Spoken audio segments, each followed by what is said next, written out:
Buongiorno, benvenuti alla seconda edizione della piattaforma internazionale per una corretta gestione delle risorse idriche sotterranee. Sono Giancarlo Ceccanti, presidente di Acquifera, cofondatore di Acquifera, una piccolissima direi, organizzazione di geologi nata una dozzina d'anni fa per promuovere l'idrogeologia, l'utilizzo dell'idrogeologia nei paesi del terzo mondo, le attività connesse alla cooperazione internazionale. Sono praticamente, in qualche modo, parlando insieme a Marco Petitta, allora presidente del capitolo italiano dell'Associazione Internazionale degli Idrogeologi, parlando con lui nell'ambito di un convegno qui fiorentino, pensammo alla necessità impellente in qualche modo di organizzare una manifestazione che ci mettesse in condizione di divulgare in maniera un pochino più precisa, un pochino più attenta la nostra attività, a margine dei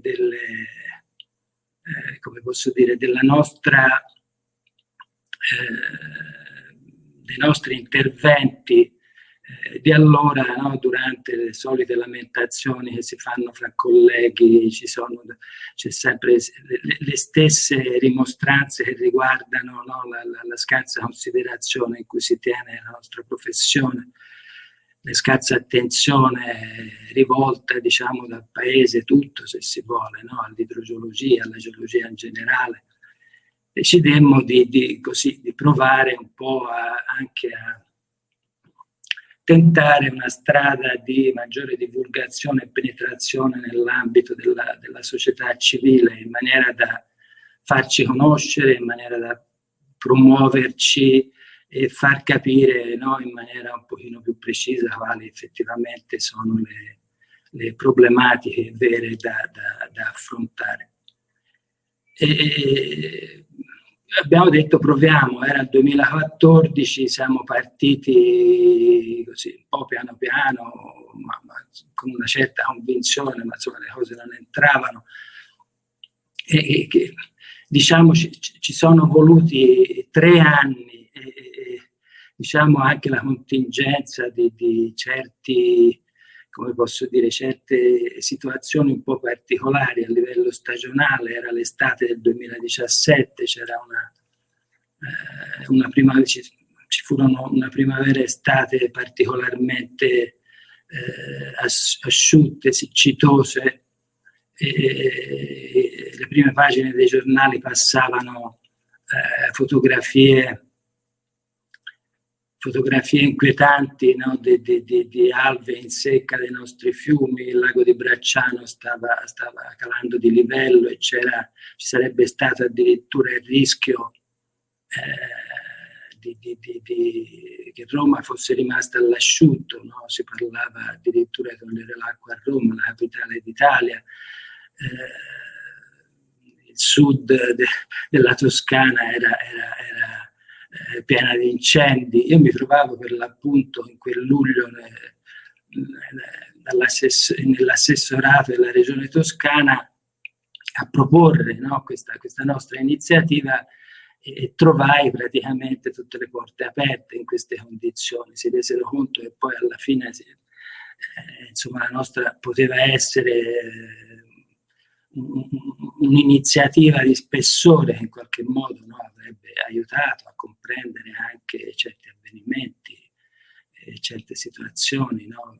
D'altronde, questi erano le prime, se non le prime avvisaglie, comunque erano avvisaglie sicure e concrete, no? della crisi ambientale che già cominciava, si parla di pochi anni fa in fondo, ma queste avvisaglie erano veramente chiare, nitide, e d'altronde c'era appunto una situazione da affrontare che era assolutamente impellente. E così organizzammo la prima edizione che ebbe un notevole anche successo di pubblico, che fu ospitata dal Comune di Firenze all'interno del magnifico Salone dei 500, quindi è stata una cosa che in qualche modo ha messo in movimento un certo percorso che continuiamo a seguire a questo punto. E diciamo, io ora vorrei ringraziare in maniera particolare l'assessore Cecilia Del Re, l'assessore all'ambiente del Comune di Firenze, che ci ha rinnovato la partecipazione e il patrocinio del Comune di Firenze. Vorrei ringraziare per questo la Regione Toscana e l'Università di Firenze e Pisa, la Società Geologica Italiana, il Consiglio Nazionale dei Geologi e il Bardon Groundwater Network, oltre a ringraziare i colleghi del comitato organizzatore, Stefania Stevenazzi, che fra un po' si paleserà,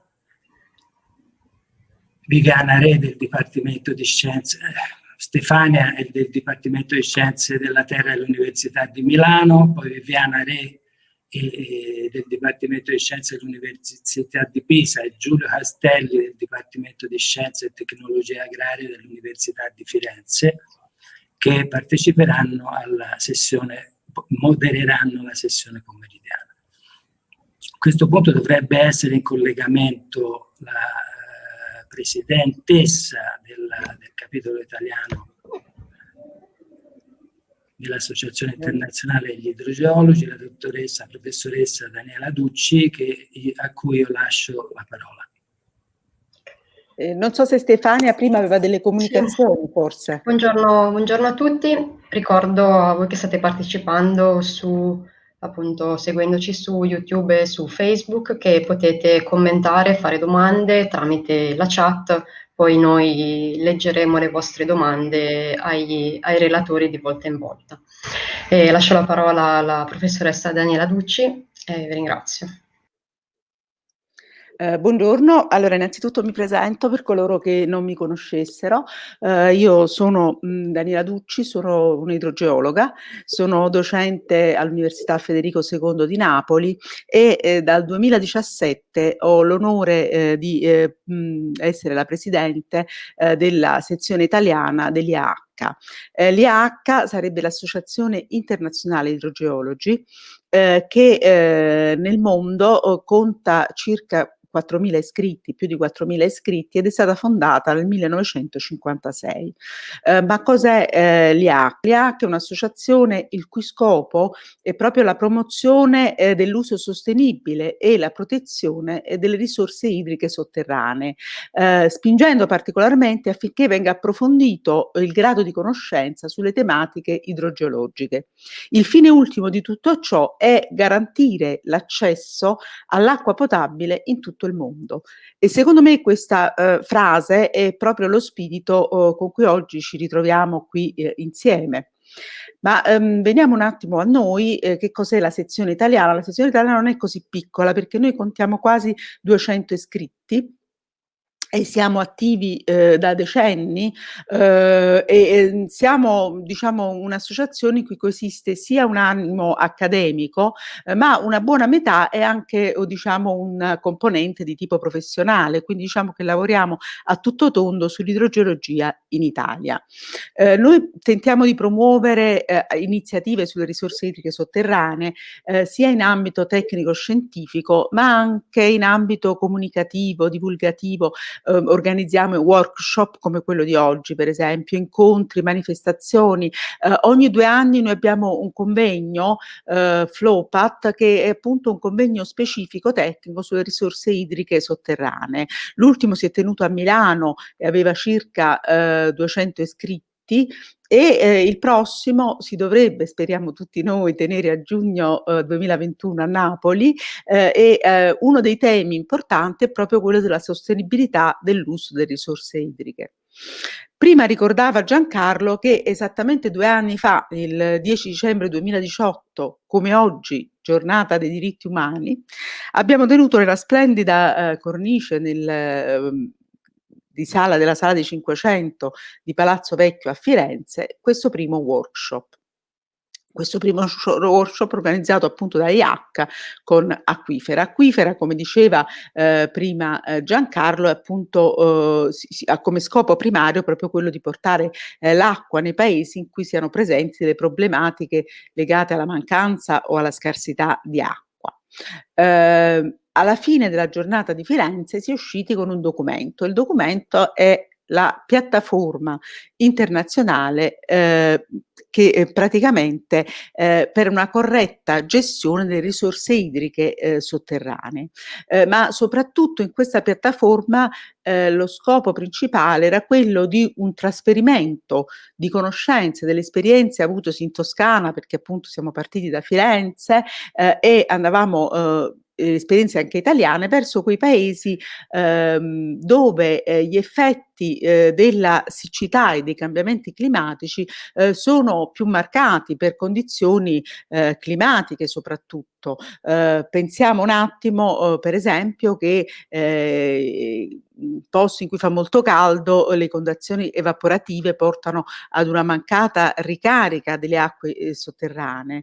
Vorrei un attimo a questo punto introdurre, visto che il nostro workshop odierno è molto trasversale con competenze, qual è diciamo la peculiarità delle acque sotterranee. Le acque sotterranee sono naturalmente protette proprio perché stanno al di sotto. Gli idrogeologi canadesi la chiamano il tesoro nascosto, perché proprio è un tesoro ed è nascosto. Per essere nascosto è protetto, quindi è protetto diciamo dagli inquinamenti, tranne quando li andiamo proprio a mettere dentro, è meno esposto rispetto alle acque superficiali, ai fiumi, alle fasi siccitose e alle variazioni pluviometriche, e può costituire diciamo dei serbatoi che servono ad affrontare delle crisi idriche di anno in anno. Ovviamente questo vale da noi, ma non vale in alcuni paesi in cui appunto l'infiltrazione è molto poca, la ricarica è molto poca e l'accesso all'acqua potabile è per molte persone la sfida quotidiana.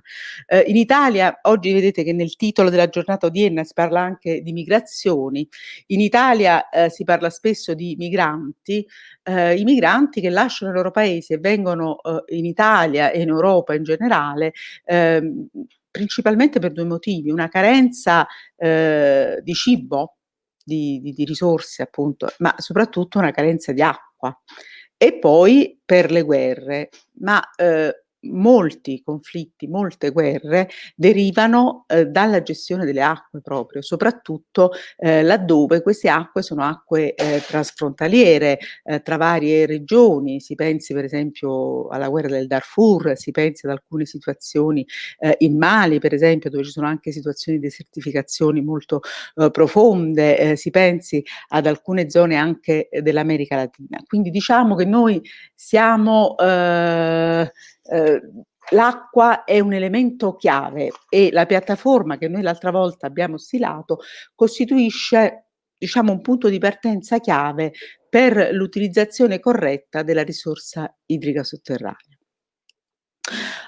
Oggi diciamo che io ho un sentimento ambivalente, perché da un lato ho una grande soddisfazione che insieme a Giancarlo Ceccanti, avete sentito prima, siamo riusciti a rivederci con un nuovo appuntamento sugli stessi temi, ma con degli obiettivi in più.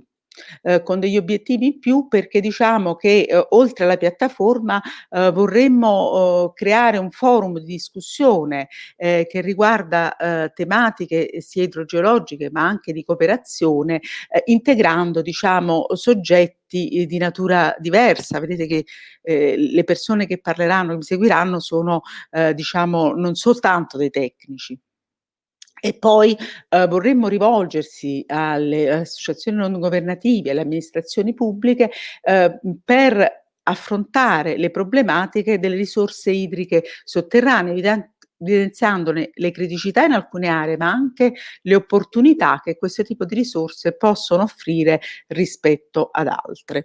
Quindi diciamo che siamo non solo presenti un'altra volta, ma anche diciamo noi abbiamo anche altri obiettivi ancora più ambiziosi rispetto all'altra volta. Ho però un motivo di rammarico perché ovviamente mi avrebbe fatto piacere fare questo incontro in presenza.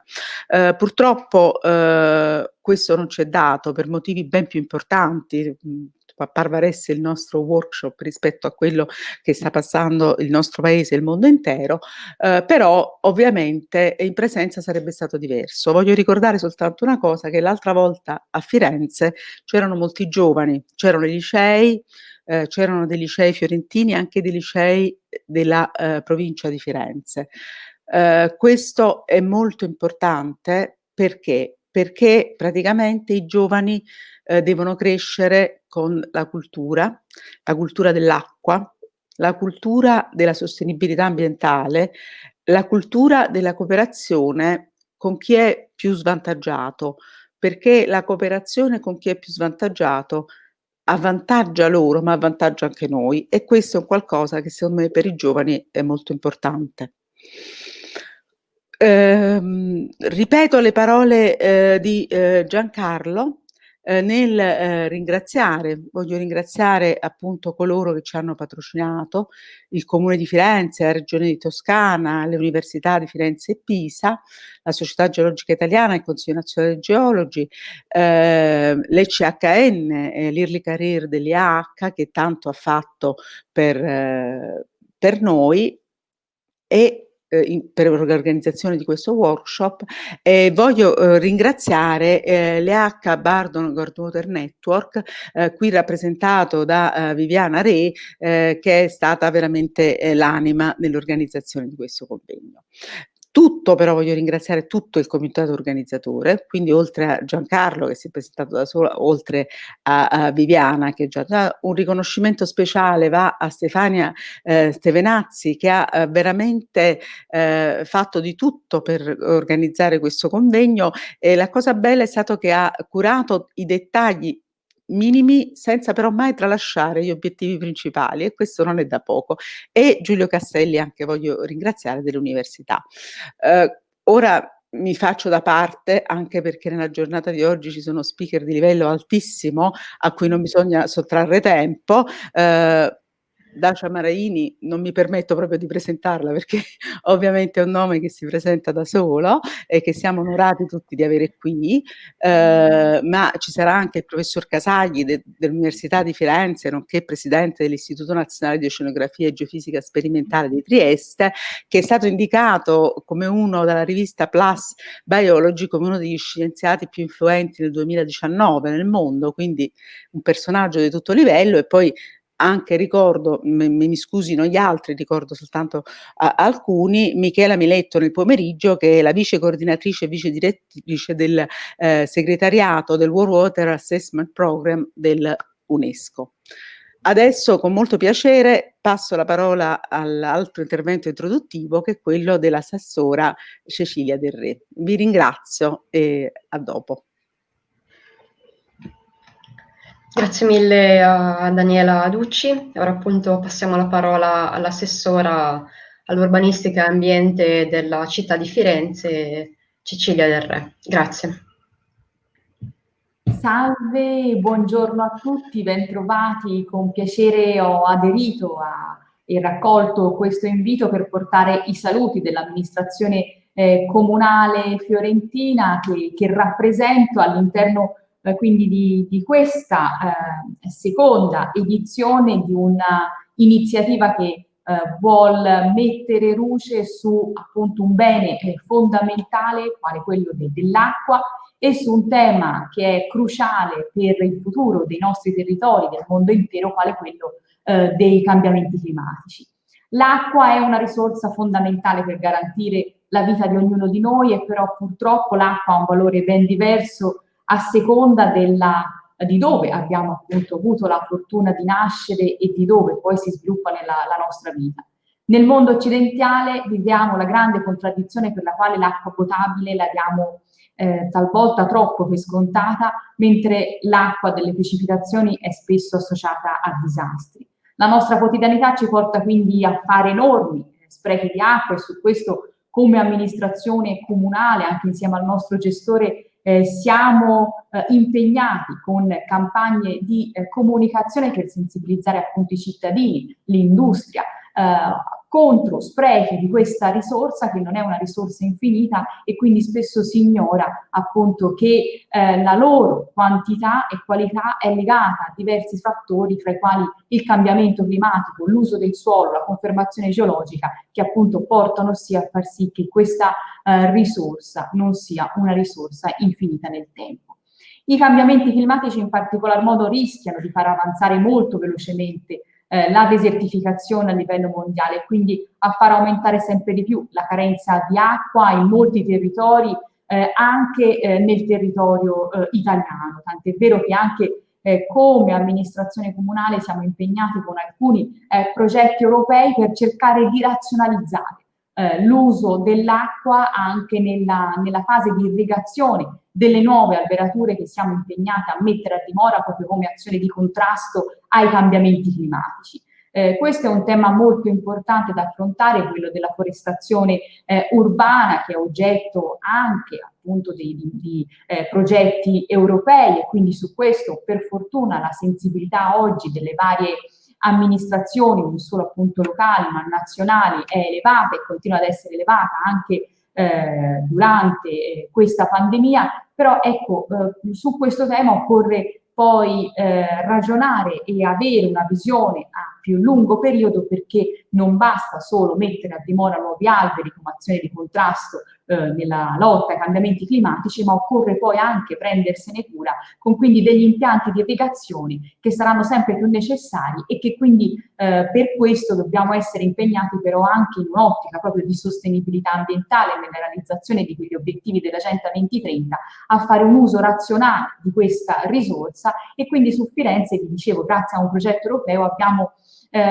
implementato e realizzato dei progetti degli impianti di irrigazione smart che consentono di risparmiare il 30% di acqua all'anno, in quanto questi sensori che sono installati all'interno delle valvole di irrigazione consentono di far partire l'impianto e quindi l'irrigazione solo quando il terreno lancia il segnale della necessità appunto di essere irrigato, grazie appunto a un collegamento alla rete LoRaWAN, che consente di collegarsi anche alle previsioni meteo. Quindi anche la tecnologia su questo può aiutare, e quindi tanto a livello locale quanto a livello internazionale la nostra città su questo fronte è attiva, e lavorare nel campo della cooperazione diventa appunto fondamentale anche per approfondire e dibattere proprio sulla gestione delle risorse idriche, sulla difesa dei cittadini e del patrimonio culturale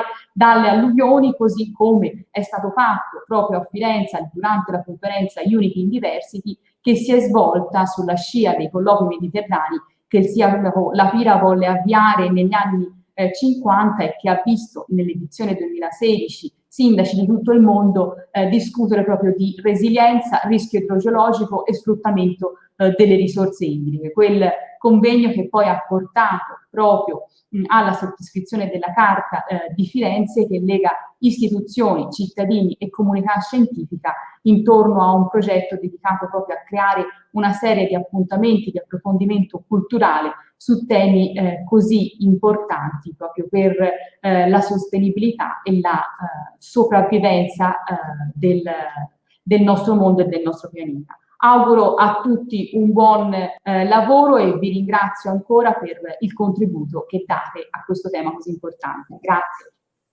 Grazie di nuovo, Assessore, anche a lei. Ringrazio di nuovo, ringrazio anche Daniela per l'intervento precedente.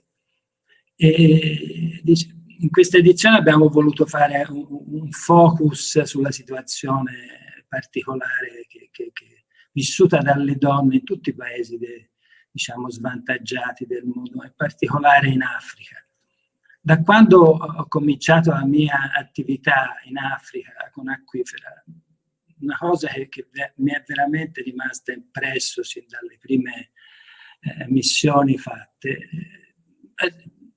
è stata le condizioni di estrema fatica, la durezza della vita di queste donne minute che dalla mattina alla sera sono costrette insieme ai ragazzi, peraltro, diciamo, a provvedere alla scorta giornaliera di acqua. Quindi dall'alba fino al tramonto, no, c'è questo avanti e indietro verso le fonti, i pozzi, i fiumi. E queste donne, spesso minutissime, sono praticamente costrette a portare la tanica d'acqua, a portare il bambino, l'ultimo nato, sulle spalle, poi magari hanno la catasta di legna sulla testa, sono donne formica, donne diciamo avvezze a tutte proprio alle fatiche più estreme del mondo, e arrivano diciamo a delle condizioni, sono costrette, diciamo, a superare anche delle condizioni ambientali che sono al limite. Insomma, noi come posso dire, io per primo, no, voglio dire, noi abbiamo le nostre belle suole Vibram che ci consentono, no, di affrontare tutti i suoli con la massima destrezza. Queste donne sono perfino scalze, sono condizioni pazzesche. Ora, io pensando a questo, parlando anche con i colleghi, ho detto sarebbe bello se la signora Dacia Maraini accettasse il nostro invito. La signora Maraini ha accettato, noi siamo estremamente onorati di averla con noi, non rubo altro tempo, gli passo la parola e spero che possa appunto darci una mano in questo senso, raccontando le storie che lei ha vissuto. Buongiorno, grazie Ceccanti e grazie veramente per quello che fate, che credo che sia molto importante, perché noi siamo un po' viziati dal fatto che si apre il rubinetto, viene l'acqua e quindi pensiamo che l'acqua sia lì per sempre, pulita, mentre non è così. A me ha molto impressionato leggere anche del nostro paese, non parlo solo dei paesi dove l'acqua è preziosissima, ma anche nel nostro paese abbiamo una dispersione, ho letto, del 40%. È una cosa gravissima, vuol dire che noi buttiamo via, sprechiamo tanta acqua e che ci troveremo in condizioni molto difficili e che la privatizzazione dell'acqua non ha mai portato a migliorare la condizione delle tubature, ma è sempre stato una fonte semplicemente di guadagno. Per quanto riguarda l'Africa, Ceccanti mi ha ricordato qualcosa che io ho visto coi miei occhi e che mi ha molto impressionato, perché notavo, viaggiando per i vari paesi dell'Africa, però viaggiando all'interno non da turista, diciamo così, ma da osservatrice, che le donne tenevano al seno, allattando i loro figli fino a 1 anno e mezzo, una cosa che da noi è inconcepibile, con questo poveri seni magari piagati, però questi bambini cercavano fino all'ultimo momento di tenerli. Perché? Poi l'ho scoperto dopo, non capivo questa mania di tenere questi bambini lattanti legati al seno per tanto tempo. Poi ho capito, perché parlando con loro m'hanno detto: "Ma perché il momento più pericoloso è quello del passaggio dal latte materno all'acqua, perché l'acqua purtroppo è quella dei marécage, cioè non è che siano fonti pulite. Sì, alcuni pozzi ci sono, ma altre fonti sono dei marécage da magari a 3, 4, 5 chilometri dalla capanna, dove giustamente, come diceva Ceccanti, a piedi scalzi, le donne vanno a prendere l'acqua e questa acqua spesso è inquinata e magari gli adulti sono abituati e hanno, le difese. Molti muoiono, infatti la vita in Africa, nell'Africa nera è dimezzata rispetto alla nostra. Altri invece, appunto, i bambini piccoli non sono abituati, quindi c'è una moria che è quella del 1 su 3 bambini muoiono, e muoiono quasi sempre nel passaggio tra il latte materno e l'acqua. Ecco perché dopo ho capito perché queste donne tenessero al seno questi bambini che poi alla fine erano malnutriti perché il latte non c'era più, però continuavano sperando disperatamente di tirar fuori da questi seni, straziati un po' di latte perché, non avevano più perché avevano paura di passare all'acqua. E ho capito quanto è importante appunto fare dei pozzi. E poco fa, parlavamo prima di questo dell'incontro, parlavamo proprio dell'Africa e Ceccanti mi diceva: non basta però, noi andiamo lì, facciamo un buco, tiriamo fuori l'acqua, ma no però poi non ci sono i tubi, non c'è l'elettricità, non ci sono i soldi per far passare dai tubi, non c'è in casa non c'è neanche il lavandino e quindi le cose sono molto complesse. Però appunto, noi un po' paghiamo quello che è stata la rapina, diciamo la verità, la rapina dell'Occidente nei riguardi dell'Africa, perché l'Africa è ricchissima, non è povera, è ricchissima di materie prime, però non avevano la capacità di lavorare le materie prime, per cui, l'Europa è sempre andata lì a prendere a rapinare queste materie prime per poi farle lavorarle a casa e non hanno mai, salvo un po' con gli inglesi, più degli altri, infatti gli inglesi hanno rispettato di più, l'ambiente, hanno rispettato gli animali selvatici, ma gli altri proprio hanno distrutto tutto, non ci sono più animali selvatici, non ci sono più gli elefanti, non ci sono più i leoni, le tigri, tutto quello che era vivo nell'Africa e non hanno fatto pozzi, non hanno fabbricato strade, non hanno fabbricato scuole. Era quello che bisognava fare, portar via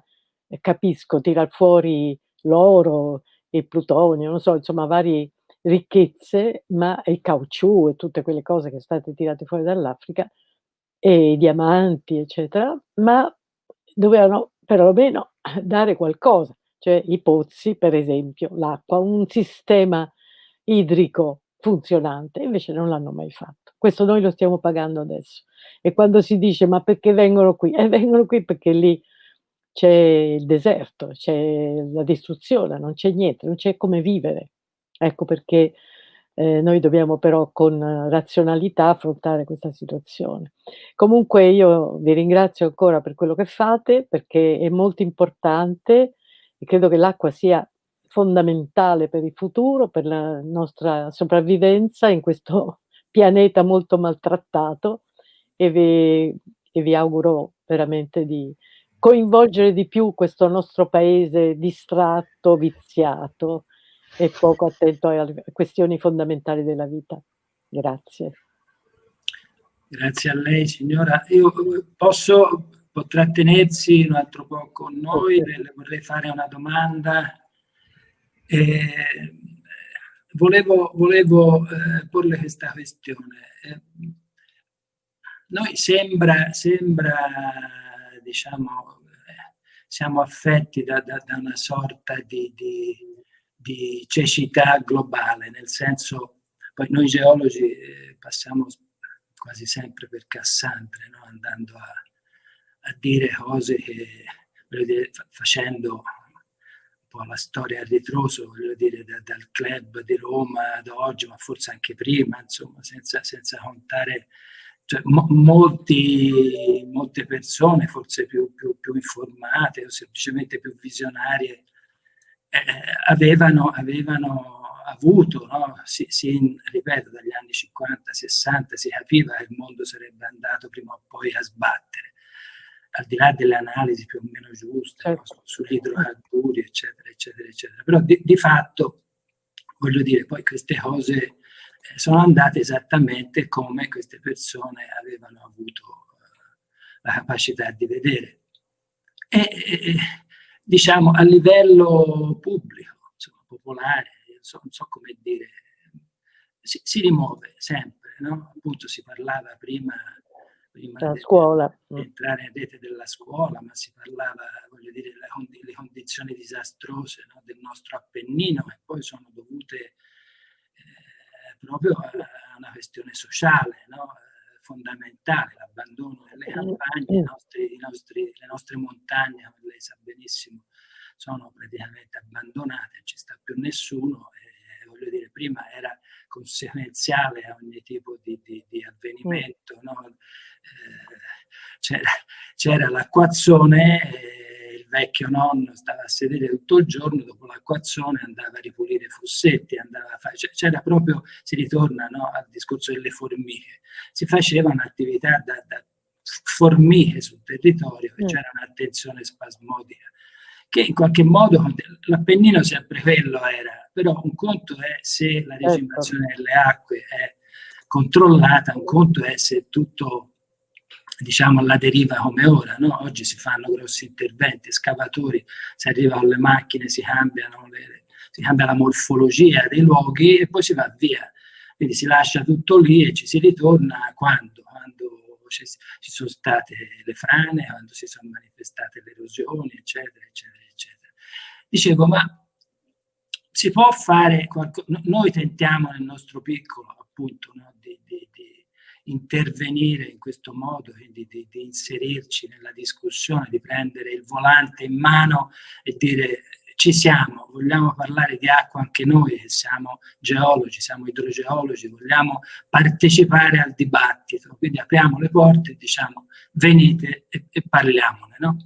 Ma dicevo, secondo lei la letteratura può avere un ruolo, cioè la parola, cioè da parte di voi scrittori, di voi operatori della cultura, non so come esprimermi, ma può avere un ruolo in tutto questo anche la letteratura? Certo che può averla, la parola scritta, prima di tutto, anche i romanzi. Io ricordo Fontamara, per esempio, si dovrebbe leggere perché è un libro bellissimo. Fontamara, per esempio, racconta proprio il caso di una montagna dove c'è poca acqua, perché non c'è un sistema idrico, perché l'acqua c'è, ma insomma non viene raccolta, e c'è un prepotente che approfitta dell'ingenuità dei suoi contadini e dice: "Guarda, facciamo così, dividiamo a metà, il 75% rimane a me e voi rimane" e loro non si rendono conto, perché non conoscono la matematica, che il 75% non è la metà. Però è un bellissimo romanzo proprio sull'acqua, quindi vi consiglio rileggere questo bellissimo libro. Ehm, quindi sì, c'è proprio sull'acqua, però in generale, la letteratura, adesso anche se non parla dell'acqua, però crea una capacità di giudizio, di attenzione verso il pubblico, verso l'altro, verso la società, verso il sociale, che secondo me è un lavoro di, sensibilizzazione, di attenzione verso l'altro, che è molto utile comunque. E se uno diventa sensibile verso i problemi degli altri, diventa sensibile anche verso l'acqua. E quindi è una conseguenza importantissima. Poi naturalmente ci sono quelli, magari non per scrivere un romanzo, ma per scrivere, di attualità, scrivere libri giornalistici, libri, di attualità che parlano in maniera politica, diciamo politica in senso ampio della parola, di questo problema. Se ne parla pochissimo. Secondo me ancora non si è capito la gravità, di questo tema e di come il futuro sarà proprio, la guerra per le acque, cioè di come la mancanza dell'acqua sarà fondamentale. Questo bisogna che il pubblico, bisogna che la gente si sensibilizzi, perché i politici, badano ai voti, e i voti naturalmente, se la gente non è sensibile a questo problema, loro non saranno sensibili a questo problema. Quindi bisogna che venga dal basso, e che i politici, i nostri amministratori sentano che questa è una richiesta dal basso, popolare, collettiva, comunitaria, e allora probabilmente sì. E quindi è importantissimo che persone come voi, come me, in quel piccolo poco che posso fare, creino una sensibilità, creino un'attenzione verso questo tema, che è un tema fondamentale. È la vita, insomma è come l'ossigeno e l'acqua, sono le 2 cose fondamentali di cui è fatta la vita. No, non c'è dubbio, però evidentemente però non è così conseguenziale, no? No, lo so perché, però bisogna creare, bisogna fare chiasso, insomma, bisogna cercare di sensibilizzare le persone. Quindi il chiasso che fanno questi giovani dalla Sì. Greta Thunberg, quindi è utilissimo, no? È utilissimo, Perché a creare smuoverà. a creare consapevolezza. Infatti secondo me i ragazzi di oggi un po' più di consapevolezza dal punto di vista, dell'ecologia, del futuro, del pianeta, del pericoli che incombono, ce l'hanno, ce l'hanno. La stanno sviluppando di più di quelli di altre generazioni. Quindi bisogna insistere, dare spazio, dare fiducia a coloro che cercano di rendere più, comunitario questo discorso, che non sia soltanto ridotto a degli specialisti come voi, che ci vogliono, sono importantissimi, io sono per gli specialisti, però bisogna che gli altri si convincano che questo è un tema, molto importante e che lo facciano circolare. Non so come, cioè creare una sensibilità pubblica. Questo è importante, perché altrimenti la politica non si muove se non c'è una sensibilità No, ne collettiva sono più che convinto. Infatti è proprio la ragione primaria, no, della nostra iniziativa è proprio quella, no, come lei diceva. infatti avete fatto bene, fate bene e cercate Cercare di sì, di prendere. coinvolgere anche persone che non sono specialiste, se no rimane un discorso fra specialisti e non va bene, ma non perché voi fate un lavoro egregio, straordinario, però manca la comunicazione. È su Esatto. quello che dovete puntare, sulla comunicazione. E quindi avete fatto benissimo, È nel mio stata caso colpa io nostra. non sono una specialista, però appunto posso aiutare a fare a riportare sui giornali, come ho già fatto varie volte, perché non è la prima volta che intervengo sull'acqua, per dire: "Guardate che stiamo sprecando, 40% di acqua che se ne va per mancanza di mantenimento e di, rinnovamento delle tubature." Questa è la cosa folle a pensare che noi perdiamo il 40% delle acque pubbliche in semplicemente niente, lasciare perdere, non investire su quel preciso argomento, su quella precisa, funzione che è fondamentale per tutti noi. Signora, ascolti, approfitto proprio per l'ultima domanda, vedo c'è una domanda che viene da Facebook, un Ah sì, vedo la domandone, domanda. ecco, come si fa a spiegare ai potenti della Terra che il benessere di tutti si traduce in benessere e un miglioramento anche per loro? Lo so. Bisogna, appunto, per quello che noi possiamo fare è quello di, cercare di, ampliare la sensibilità pubblica e questo lo può fare ognuno con i suoi amici, con i suoi parenti, con i suoi compagni di scuola, come ha fatto Greta. Greta come ha fatto? Non è che aveva messo il fucile, ha puntato il fucile, neanche aveva prima di lei di risvegliare questa sensibilità pubblica, non era conosciuta sui giornali, non è arrivata attraverso i giornali. Dopo aver mosso le masse è arrivata ai giornali. Quindi vedete che è importantissimo creare un esempio, creare un pubblico, creare persone che la pensano nello stesso modo. Quindi bisogna arrivarci, come ho detto prima, dal basso. Non aspettate che siano i politici a fare i primi passi perché loro seguono quello che è il consenso. Il consenso però viene dal basso, quindi tocca a noi, che non siamo politici, cercare di diffondere queste idee. E sono idee fondamentali perché riguardano il futuro dell'umanità, riguardano tutti, non riguardano soltanto gli africani, i poveretti che vabbè non hanno nemmeno le tubature in casa, non hanno l'acqua corrente e quello è una cosa, che andrebbe assolutamente risolta, ma anche riguarda noi, perché a un certo punto mancherà anche da noi l'acqua, questo è il punto. Per quello dobbiamo batterci, per quello dobbiamo creare sensibilità.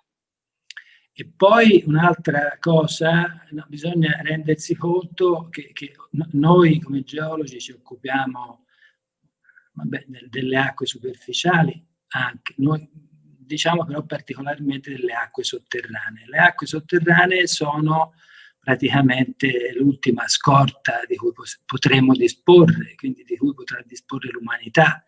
quindi ora sembrano, però probabilmente farò anch'io la figura della Cassandra, ma qui bisogna darci una mossa, c'è poco da fare.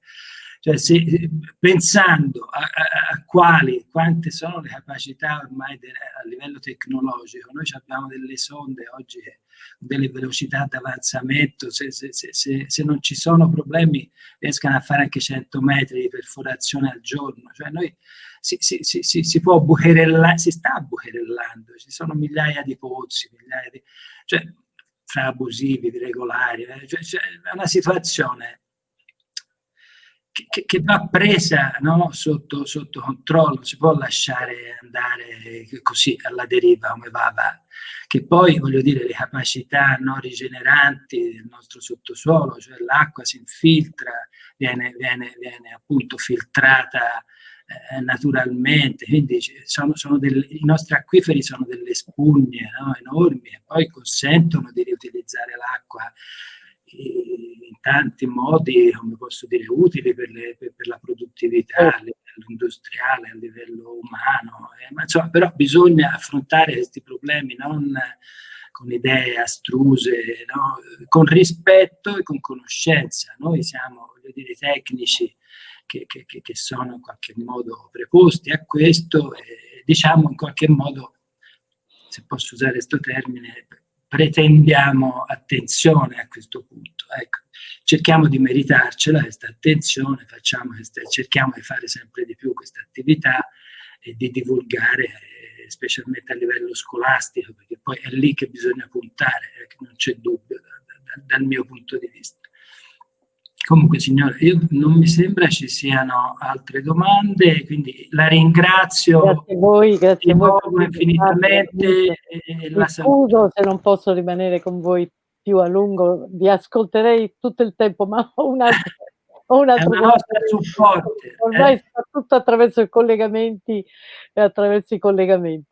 e quindi vi saluto, vi ringrazio tanto. Grazie mille per quello che fate. Grazie. Stefania. Bene, proseguiamo. Proseguiamo con degli interventi un po' più diciamo, scientifici. Il prossimo relatore è Nicola Casagli, è il professore ordinario di Geologia Applicata e Idrogeologia presso il Dipartimento di Scienze della Terra dell'Università di Studi di Firenze. E do il benvenuto appunto al professor Nicola Casagli. Il suo intervento ha il titolo Cambiamenti climatici, dissesto idrogeologico, storia e attualità. Lascio la parola a lei, professore. Bene, grazie, ringrazio per l'invito e condivido la mia presentazione.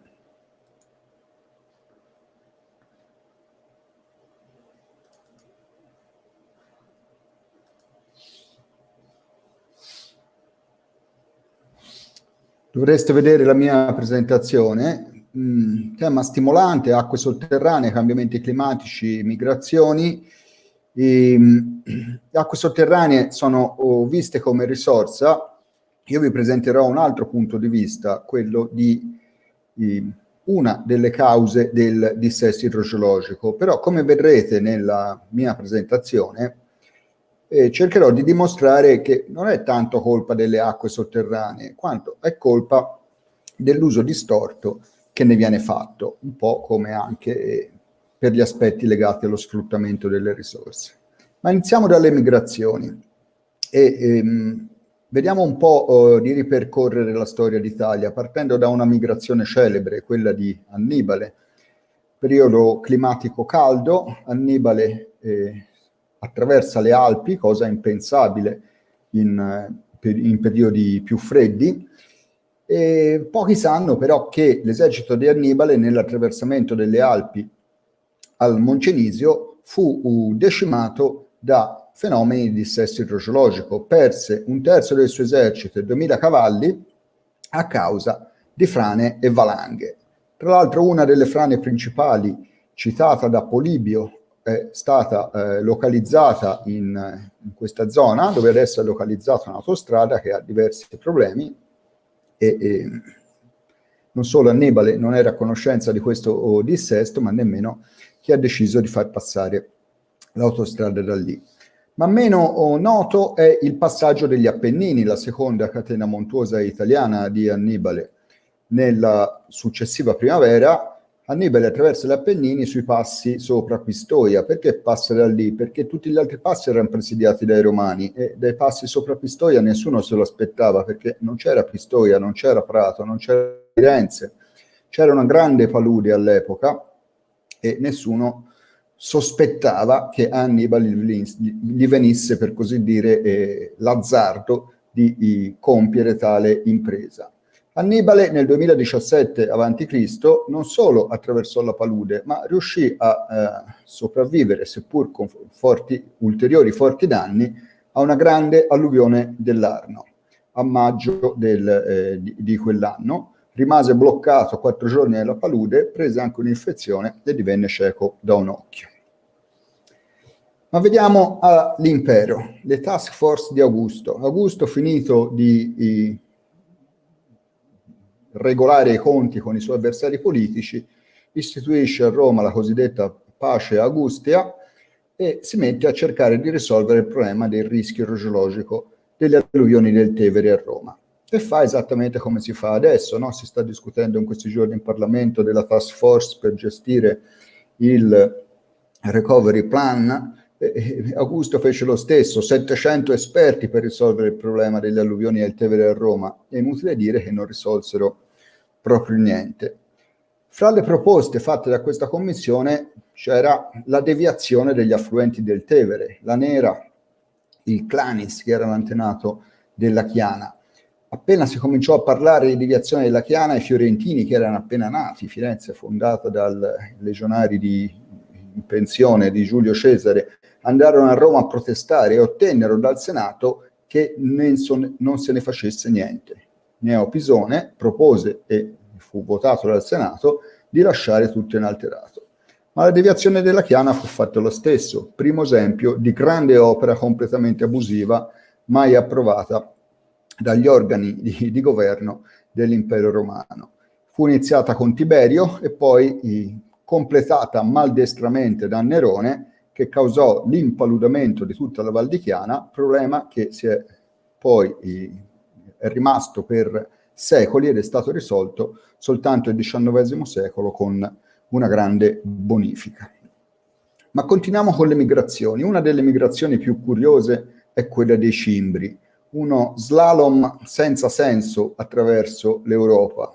Molti si chiedono i motivi di questo vagare senza un obiettivo dei cimbri, ma l'origine della migrazione dei cimbri fu un grande cataclisma idrogeologico che colpì la penisola dello Jutland. Una forte ingressione marina, alluvioni, le loro terre furono devastate dal dissesto idrogeologico e appunto si misero a vagare in maniera disordinata per l'Europa. Incontrarono i Romani che li sconfissero 2 volte, con Caio Mario e Lucio Cornelio Silla, e li sconfissero così duramente che non gli restò che la fuga. Si sono rifugiati nelle valli alpine. Tra l'altro nel monologo sul Vajont Paolini ne parla, perché la valle del Vajont è occupata da comunità cimbre. Io vi parlo di un'altra valle, la valle del Rotolon. Rotolon, questa striscia qui, è una grande frana che arriva fino all'abitato, si chiama Parlati, è una frazione di Recoaro, e come vedete questa è la traiettoria della frana. Perché i cimbri si installarono in questi posti? Perché erano i posti dove non ci voleva andare nessuno. Capirono subito che andare nei luoghi più pericolosi, più a rischio, più dissestati era forse l'unica loro speranza di salvezza, perché infatti i romani non si sognarono affatto di andare a snirarli da questi posti. Vedremo che le zone a più alto dissesto idrogeologico sono spesso associate a minoranze etniche, minoranze linguistiche che si sono, per così dire, rifugiate in territori a rischio. Ma vediamo al freddo. Finisce il periodo caldo romano, inizia il freddo della prima parte del Medioevo e iniziano le grandi migrazioni. In primis quella degli Unni, che poi a cascata hanno generato tutte le altre e quindi le invasioni barbariche. Curioso che le migrazioni non dipendono soltanto dal freddo, ma dipendono anche dal caldo, perché se si guardano le 2 grandi migrazioni dalle steppe mongoliche. Quella degli Unni è stata causata da una fluttuazione fredda del clima. Quella di Gengis Khan del XIV secolo invece da una fluttuazione calda, che aveva causato un'espansione demografica importante, uno sviluppo economico e anche militare, ha causato e determinò le condizioni per l'istituzione, per la formazione del più grande impero di terraferma, che fu quello di Gengis Khan. Ma vediamo gli anni bui del Medioevo, l'anno peggiore della storia. Alcuni pensano che sia il 2020, l'anno del coronavirus, la morte di Maradona, ma l'anno peggiore della storia, 536, peste di Giustiniano, 50-100 milioni di morti, 18 mesi senza sole. A causa probabilmente di eruzioni vulcaniche si formò un pulviscolo atmosferico per cui per 1 anno e mezzo il sole faceva pressappoco la stessa luce della luna. Freddo. Per 10 anni il clima restò molto più freddo e già eravamo nell'ambito di una fluttuazione fredda.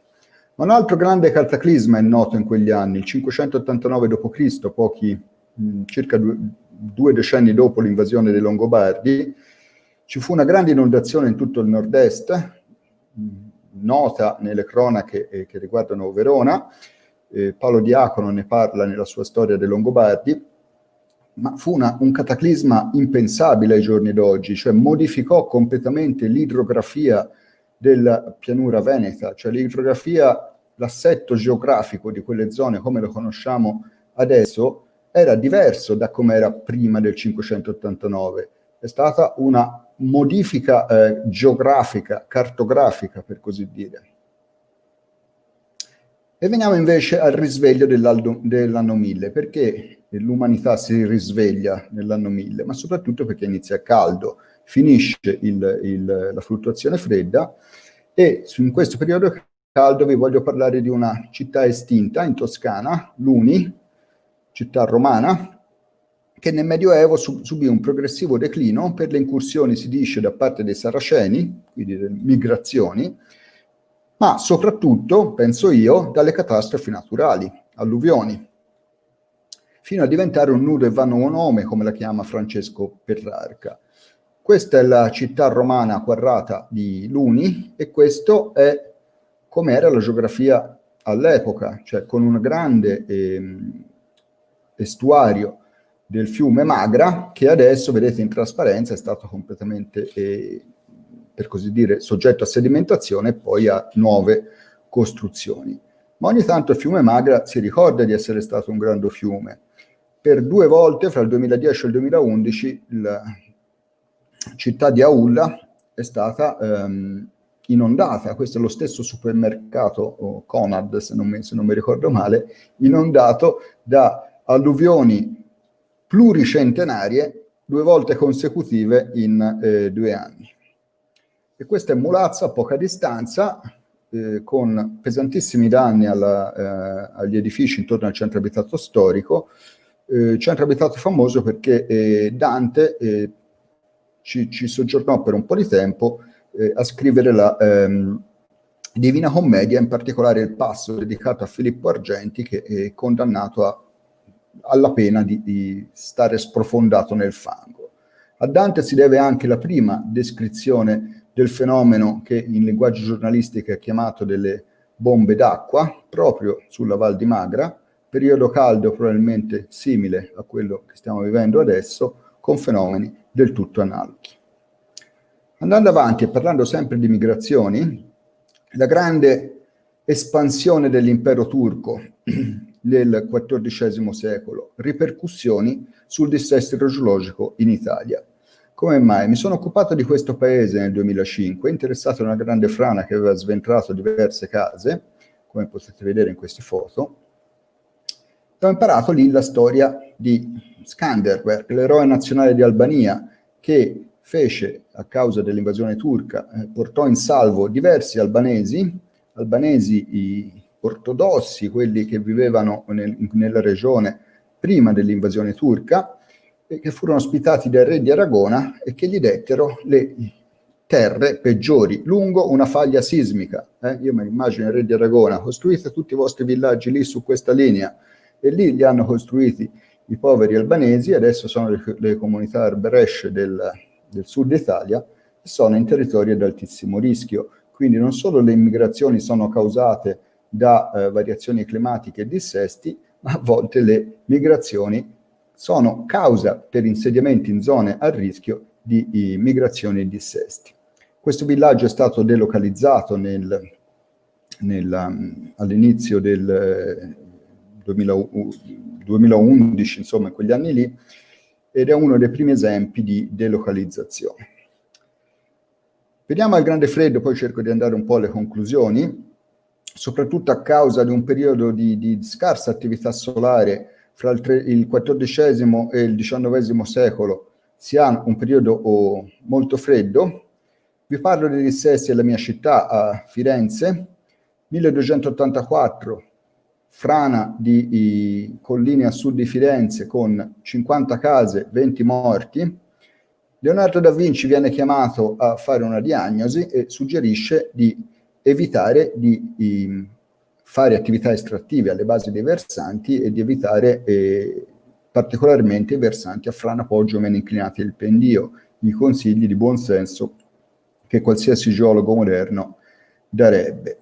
C'è in città una chiesa dedicata alle frane, distrutta per 3 volte dalle frane e 3 volte ricostruita, e in una di queste frane perse la vita tutta la famiglia di Bernardo Buontalenti, il quale fu tratto in salvo dalle macerie a 11 anni, accolto a Palazzo Vecchio da Cosimo I de' Medici, diventò il suo architetto di fiducia, costruì la villa medicea più bella, più ricca di tutte, che adesso non esiste più perché non più memore della sua infanzia la costruì su una grande frana che l'ha completamente rasa dal suolo. Andando avanti, anzi salto il periodo, vediamo i giorni d'oggi. Vado ai giorni d'oggi, giorni di riscaldamento globale. Come c'è scritto su questo cartello, non deve cambiare il clima, ma devono cambiare le nostre abitudini, quindi ci deve essere sia la lotta al cambiamento climatico, ma anche delle abitudini un po' razionali. Il problema del dissesto idrogeologico si aggrava in Italia negli anni 60 con 3 grandi catastrofi che pongono il problema all'attenzione mediatica e sociale, perché lo sviluppo economico del boom economico si fa di fatto con una legge urbanistica del tutto inadeguata, tra l'altro approvata con un golpe parlamentare il 17 agosto 1942. Quindi ci è voluto il fascismo, la guerra e le ferie estive per far avere all'Italia una legge urbanistica, mentre l'esercito stava assediando Stalingrado e si stava fortificando ad El Alamein. Ma non sono stati solo gli anni del boom, perché anche se la popolazione ha smesso di crescere sostanzialmente dagli anni 80, il consumo di suolo aumenta linearmente come negli anni d'oro della crescita economica. 70 ettari al giorno, 100 campi da calcio al giorno, ISPRA monitora questo cambiamento di suolo costantemente e sta andando avanti senza rallentamento. Ma se andasse avanti in maniera regolare forse i problemi non ci sarebbero. In realtà ogni 10 anni, con regolarità molto più precisa degli eventi idrogeologici, avviene un condono, per cui circa 6 milioni di edifici costruiti nell'area a rischio sono da considerarsi abusivi e costruiti senza conformità alle regole di sicurezza. Concludo con questa vignetta.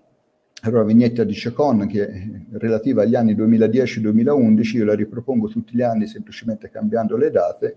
Non si può assistere nel 2020 a disastri così come quelli che abbiamo visto in Sardegna, in Liguria, in Emilia-Romagna. Vedremo il prossimo anno, se non si fa qualcosa, le cose rimarranno le stesse. Grazie per l'attenzione. Grazie mille professore, ricordo a tutti che se volete fare delle domande potete appunto scriverle nelle chat e noi appunto le proietteremo e ne discuteremo insieme ai relatori. Ma io avrei una curiosità, ha saltato il passaggio sull'Avanti Savoia, però ero curiosa di quell'argomento. Così la conclusione, ha detto tutta la storia, cavolo, siamo partiti da Annibale e sono arrivati ai giorni nostri e sembra proprio che ripetiamo sempre gli stessi errori. Sempre, sì, non si è imparato nulla. Il dissesto idrogeologico è un problema di memoria corta. Nel periodo appunto del Regno d'Italia avevo citato il terremoto di Reggio Calabria e Messina, che nel 1908 rase al suolo 2 città capoluogo, 100.000 morti, di cui la metà a causa di un fenomeno idrogeologico, un fenomeno di tsunami, perché nessuno aveva spiegato alle persone che il posto peggiore dove andare a mettersi in sicurezza a causa di un terremoto è sulla spiaggia. E invece andarono sulla spiaggia e lì purtroppo persero la vita.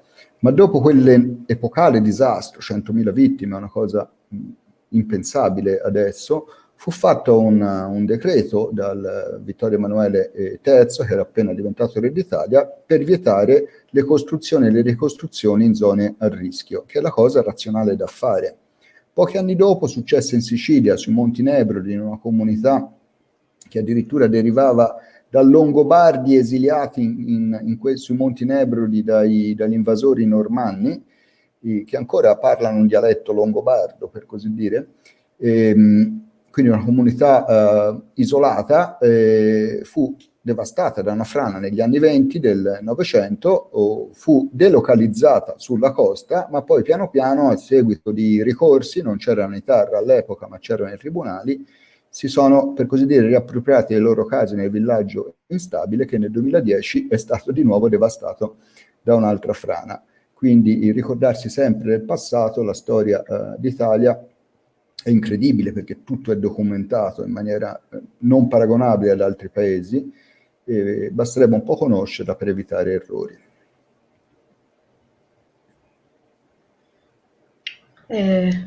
Grazie.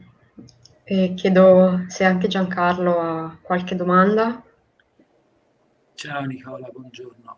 Ciao Giancarlo. Senti, no, volevo solo chiederti qual è la situazione ora a livello di corsi di studio, cioè c'è attenzione da parte dei giovani, ci sono iscrizioni, come posso dire, finalità o qual è le iscrizioni a scienze geologiche sono drammatica, calo costante ormai da più di 10 anni, minimi storici, ogni anno si tocca il minimo storico, quindi a ingegneria, io insegno anche ingegneria, insomma, un pochino meglio, ma anche lì parlo di ingegneria ambientale, ingegneria tutela del territorio, anche lì le iscrizioni sono in calo, insomma. L'unico corso in cui aumentano, sono piccoli numeri, è il corso internazionale di geoingegneria, in cui abbiamo messo insieme sia geologia che ingegneria, tutto in inglese, in cui vengono molti, anzi non li possiamo prendere tutti, ma ci sono tante domande, soprattutto da paesi in via di sviluppo. Cioè io credo che anche sulla linea di quello che fanno altri paesi, questo dovrebbe essere un po' il futuro della formazione universitaria, quella di orientarsi più sui paesi in via di sviluppo, perché laddove c'è da fare lo sviluppo, le risorse geologiche, idriche sono importanti e c'è molta più attenzione su questo, e c'è molta più opportunità professionali. Senti, ma pensi, voglio dire, ora io non voglio tirarti verso, però l'attività che noi cerchiamo di fare di divulgazione, no? Quindi cercando di proprio entrare, ti voglio dire, a gamba tesa, ma in maniera decisa anche a livello, no, di didattica delle scuole medie superiori, pensi possa essere un elemento decisivo, cioè che si possa riuscire effettivamente a cambiarlo, questo trend, in questo modo, che è comunque un'opera improba, me ne rendo conto, però da qualche parte bisogna cominciare, no? per invertire il trend. Cosa ne pensi te? Io penso che sia utile, ma non sufficiente. Tanti anni che associazioni, università, associazioni scientifiche sono impegnate in attività di divulgazione culturale, di cosiddetto orientamento nelle scuole, ma la costante riduzione delle iscrizioni non si è trasformata. Io penso che ci sia un problema anche strutturale da risolvere. Intanto, soprattutto nelle scienze geologiche, l'offerta formativa va aggiornata, cioè non possiamo insegnare cose e strumenti che erano, per così dire, in uso e diffusi 30-40 anni fa, quando adesso abbiamo i satelliti, abbiamo i sensori, abbiamo le tecnologie, quindi dobbiamo nelle università metterci al passo, non dico con il futuro, ma almeno con il presente, e questo non sempre avviene per colpa nostra, per colpa della comunità accademica. Dall'altro va trovato un mercato del lavoro che funziona, cioè quando il lavoro c'è, quando per esempio gli idrocarburi tiravano, i geologi si iscrivevano in università, si laureavano in tempi brevi e andavano a lavorare. Adesso tutto questo mondo degli idrocarburi non è stato rimpiazzato da niente di adeguato, con la stessa potenza di fuoco, ma se non c'è occupazione non c'è attrazione per queste discipline. Sono d'accordo. C'è una cosa proprio strutturale, c'è poco da fare. E allo stesso tempo io posso dire, nel mio piccolissimo ambito, no, di acquifera, vedo però che appunto molti giovani sono interessati dall'attività che noi facciamo, sono proprio attratti, no, come posso dire, dall'avere la possibilità in qualche modo di aprirsi degli scenari, fra virgolette, diversi rispetto, come posso dire, uso un termine forse non giusto, ma insomma alla micragnosità del nostro mercato, no? Perché poi alla fine qui da noi non è che, ripeto, insomma, io sono 80 anni e faccio la libera professione e vedo che effettivamente ci sono dei lavori degni di questo nome, ma poi c'è la gran parte dei lavori sono lavoretti, se vuoi, non minimali, ma anche per l'acquisizione dei quali comunque c'è una battaglia all'ultimo sangue, quindi insomma ci sono questioni, no, categoriali, insomma è una roba, per 2 lire si arriva a scannarsi praticamente, e non è giusto, perché poi ne risente la qualità, ne risente tutto, insomma ci sono rapporti professionali anche degni di questo nome, non tanto all'interno della nostra categoria quanto alle altre categorie. Quindi certo. fra architetti e geologi, fra ingegneri e geologi, cioè proprio non c'è, come posso dire, non c'è compenetrazione, ognuno va per la sua strada e poi appunto ci si scanna anche per 2 lire, facendo scadere assolutamente la qualità del lavoro, e poi insomma i risultati sono quelli che ci abbiamo sotto gli occhi purtroppo. Comunque, senti, Stefania, concludiamo qui col professor Casagli, che dici? Sì, comunque lo invitiamo a restare alla fine della giornata dell'intervento, sarà un momento di dibattito. La seguo su YouTube, comunque mi scollego, Va bene, okay. La seguo direttamente. Come vuoi. Grazie. Bene. Grazie Nicola. Il prossimo relatore è Fabio Fussi. Fabio Fussi è docente del Master in Gestione delle Risorse Idriche dell'Università di Studi di Milano Bicocca ed è anche consulente per UNICEF e altre ONG per la cartografia idrogeologica in diversi paesi africani. Infatti il suo intervento ha il titolo Sistemi informativi delle acque sotterranee e il loro utilizzo per il monitoraggio e la gestione delle risorse idriche in Africa. Do il benvenuto a Fabio Fussi e lascio a lui la parola. Ok, buongiorno a tutti, mi sentite? Tutto a posto? Tutto a posto, grazie. Condivido la mia presentazione e allora vediamo un attimo.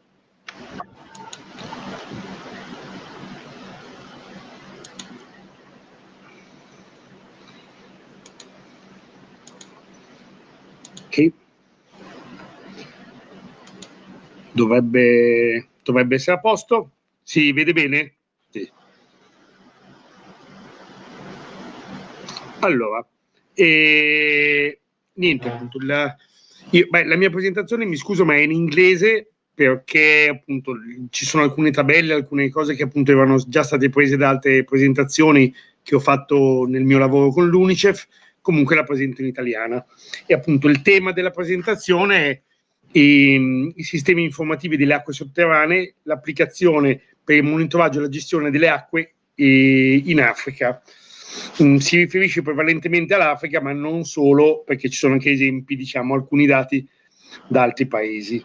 Devo dire che questo lavoro appunto mi viene da un po' il fatto che per l'UNICEF io ho lavorato in 16 paesi africani facendo cartografia idrogeologica e nell'ambito di questi studi che abbiamo fatto abbiamo potuto verificare, diciamo, lo stato dell'arte, diciamo, dei dati delle acque sotterranee che ci sono in questi 16 paesi, e in più anche vedere quanto questi dati sono utilizzati per, effettivamente, dai governi locali, dai tecnici, per la gestione delle acque. Allora, intanto vediamo che cos'è un sistema, un database di acque sotterranee. Beh, in un database di acque sotterranee ci sono vari fonti di dati che danno informazioni, dagli studi preliminari, per esempio la geofisica, la fotointerpretazione, la consultazione appunto di report già esistenti, comunque tutti quelli che vengono fatti prima della costruzione. Ci sono poi dati che si verificano alla costruzione dei pozzi, per cui le stratigrafie, i livelli dell'acqua alla fine della costruzione, le analisi dell'acqua, le tecniche costruttive, l'installazione della pompa, tutti i dati relativi allo sfruttamento e alla gestione del pozzo durante la sua vita utile, per cui appunto i mungimenti, quali sono gli utilizzatori, e eventualmente dei dati di monitoraggio sulla qualità, quantità e livello delle acque. E poi dei dati anche che vengono aggiornati periodicamente, per esempio quando viene fatto il nuovo inventario dei pozzi e verificata la loro funzionalità, che è un'attività che in molti paesi africani si stanno facendo. In più ci sono mappe geologiche e idrogeologiche e report degli studi. Ecco, la costruzione di queste banche dati è molto di moda, anche perché in questo momento in qualsiasi angolo del mondo quasi tutti hanno un GPS nella propria tasca, nel proprio cellulare, e quindi il fatto di fare di raccogliere dati geografici è diventato quasi di moda, con dei vantaggi in termini di produzione di informazione e degli svantaggi in termini di qualità e di standardizzazione dell'informazione. Allora, per che cosa si dovrebbe utilizzare questi database? Beh, sia per la gestione delle acque e anche poi per lo sviluppo eventualmente delle acque sotterranee, con costruzione di nuovi pozzi, riabilitazioni, cioè tutto quello che è l'espansione, che è un tema molto attuale in Africa, soprattutto con l'aumento della popolazione, l'aumento del livello di vita e l'urbanizzazione. Vediamo un attimo dei dati del 2020 in cui dicono, in un corso sulle acque sotterranee, sulle tecniche di perforazione, di sfruttamento delle acque sotterranee, qual è stata l'opinione di esperti che venivano da 42 paesi.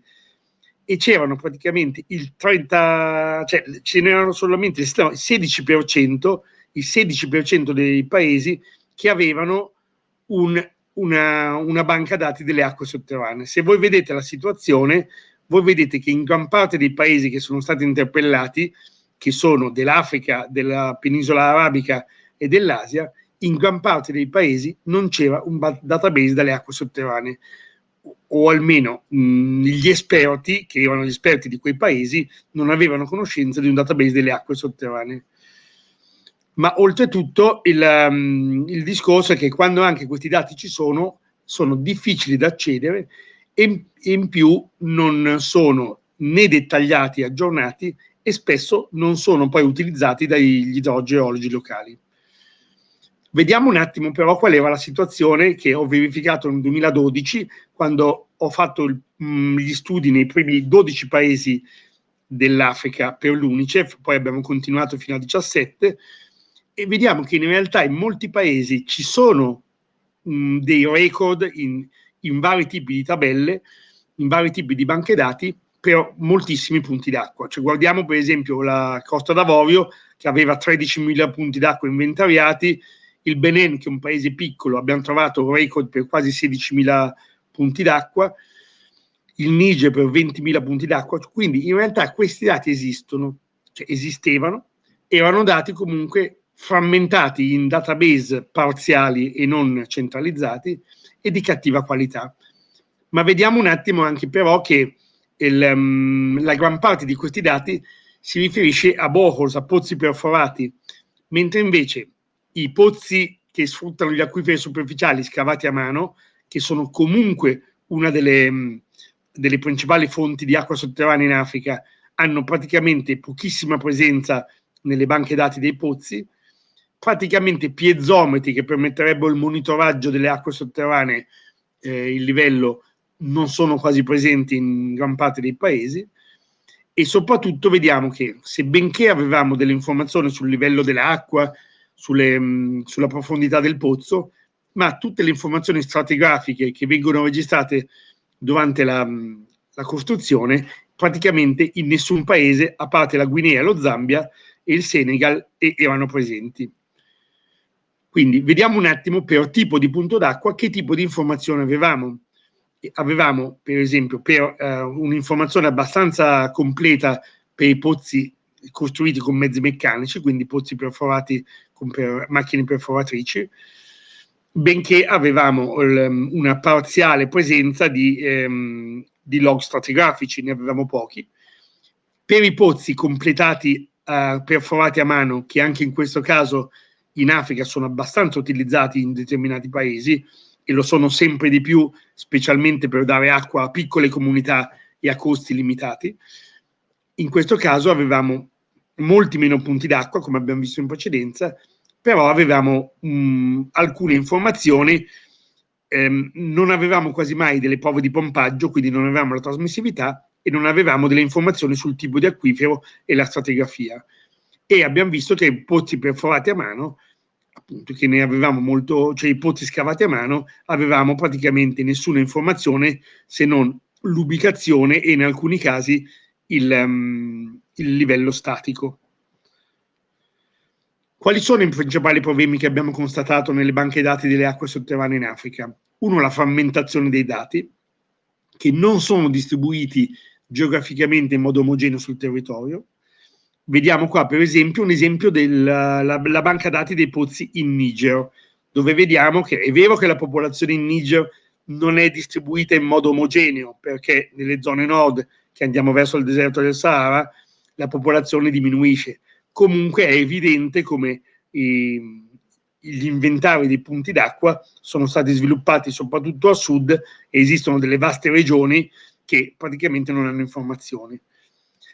Avevano moltissimi errori nel termine di qualità, duplicazione nei dati dei pozzi, cioè lo stesso pozzo ripetuto più volte, pozzi senza coordinate, pozzi con valori di alcuni parametri che non potevano essere, cioè non c'era mai stato un controllo di qualità e non c'era soprattutto una documentazione e dei metadati che potessero spiegare, diciamo, come questi dati erano misurati e permettere un'interpretazione corretta. Facciamo un esempio della Guinea-Bissau di quando parliamo di frammentazione dei dati. Nel 2016 abbiamo lavorato sulla banca dati della Guinea-Bissau, una banca dati con molti pozzi, ne avevamo più di 6-7 mila, la Guinea-Bissau è più piccola della Lombardia, cioè comunque un paese molto piccolo, e abbiamo trovato che c'erano 4 software diversi, in computer diversi, che avevano dei dati su pozzi, e alcuni, per esempio Actif, era una banca dati in DOS che aveva molte informazioni sui pozzi, ma ormai non era più utilizzata e anzi è stato anche difficile tirare fuori questi dati per poi convogliarli insieme a tutti gli altri in una banca dati comuni. Quindi la frammentazione in un paese come la Guinea-Bissau molto piccolo rendeva impossibile poi utilizzare queste informazioni per un'efficace gestione delle acque. Ci sono molte iniziative attualmente per fare delle banche dati globali. Questo è per esempio l'esempio dell'IGRAC, delle Nazioni Unite, della British Geological Survey African Groundwater Atlas, che in realtà non è tanto una banca dati di punti d'acqua, ma una banca dati di cartografia, di repo, di studi idrogeologici per l'Africa. Un altro che citiamo è Waterborne Data Exchange, che vorrebbe fare una banca dati standardizzata di tutti i pozzi in Africa. Ecco, io devo dire che nel mio lavoro ho trovato molto poco che queste banche dati globali siano utilizzate poi a livello locale dai tecnici. Non sono conosciute, non sono accessibili facilmente da chi non sa come arrivarci. E poi devo dire anche una cosa, quello su cui io appunto mi scontro molto con chi è a favore assolutamente di queste banche dati globali. Devo dire che quando noi vogliamo fare una banca dati globale applicando a tutta l'Africa degli standard di definizione dei dati, io dico sempre che in Europa, se io devo parlare con un inglese che misura in piedi e in pollici e io misuro in metri e in centimetri, Cioè, già in Europa questo discorso della standardizzazione e di avere dei termini comuni di descrizione dei pozzi o comunque di alcuni parametri lascia desiderare. E in più un'altra cosa, che a mio avviso, una cosa è che l'informazione sia disponibile in internet, ma un'altra cosa è che l'informazione non esista. Io in tutti i paesi dove ho lavorato con l'UNICEF, in realtà tutti quei dati che avete visto prima li ho utilizzati e li ho avuti chiedendo, diciamo, alle autorità locali. Cioè, c'è un discorso di non avere informazione o non avere informazione che posso, diciamo, da casa mia in Italia scaricarmi liberamente. Questi sono due livelli diversi, diciamo, di utilizzazione delle banche dati. Vediamo un attimo chi usa le banche dati.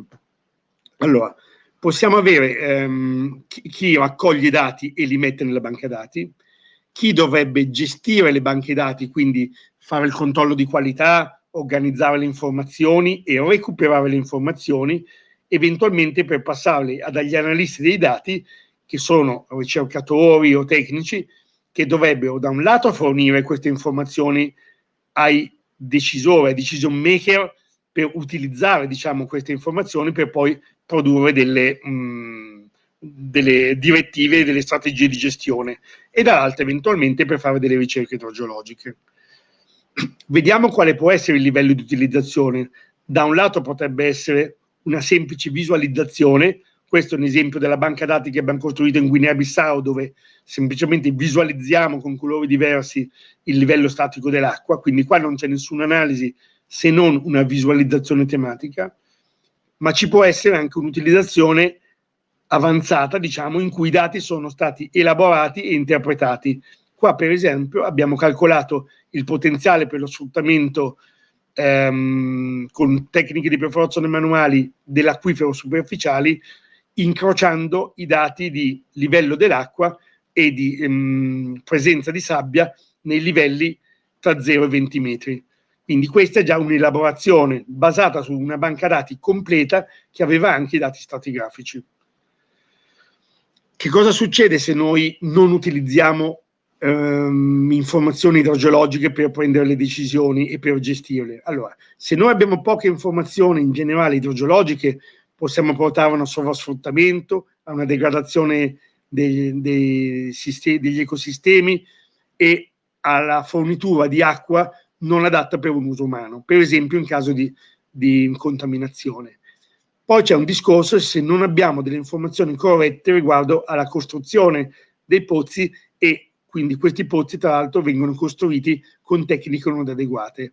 In questo caso abbiamo una cattiva performance dei pozzi, abbiamo uno spreco di fondi e abbiamo un investimento, diciamo, in costruzione di punti di acqua, di sfruttamento delle acque sotterranee, che poi non corrisponde a un miglior servizio per la popolazione. Ma vediamo un attimo cosa possiamo fare per migliorare le banche dati delle acque sotterranee e il loro sfruttamento. Allora, da un lato, una cosa su cui stiamo lavorando in diversi paesi è catturare tutte le informazioni disponibili su carta e trasformarle in una banca dati digitale.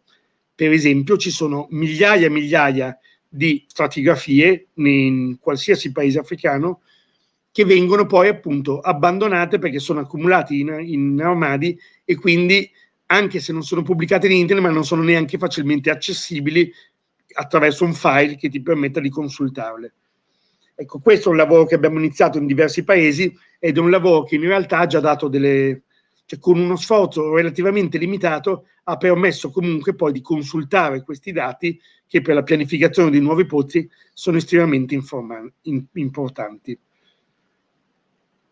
Ecco, questo per esempio è il Congo. Nel Congo abbiamo iniziato nel 2018, abbiamo costruito una banca dati di 1000 pozzi, non c'era nessun sistema informativo delle acque sotterranee in Congo, in cui abbiamo scannerizzato e inserito con una tecnica standardizzata che abbiamo applicato le stratigrafie, e quindi attualmente abbiamo 1000 pozzi in Congo per cui le persone possono direttamente da una piattaforma tipo Google Maps osservare i dati generali dei pozzi sul territorio e anche le stratigrafie.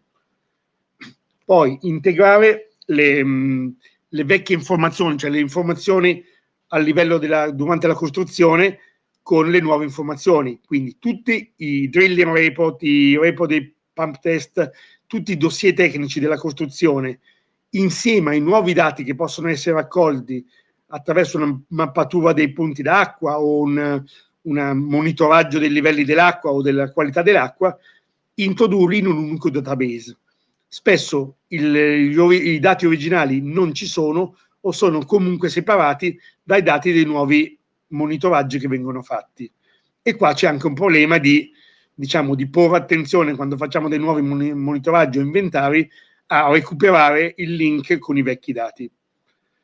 Ecco, qua per esempio abbiamo che cosa vuol dire, quale informazione abbiamo nelle banche dati originali o nei nuovi water point mapping che sono molto di moda in molti paesi. Vedete che abbiamo una serie di informazioni in comune, ma per esempio il tipo d'acquifero, la trasmissività e i log stratigrafici nei nuovi water point mapping non esistono queste informazioni.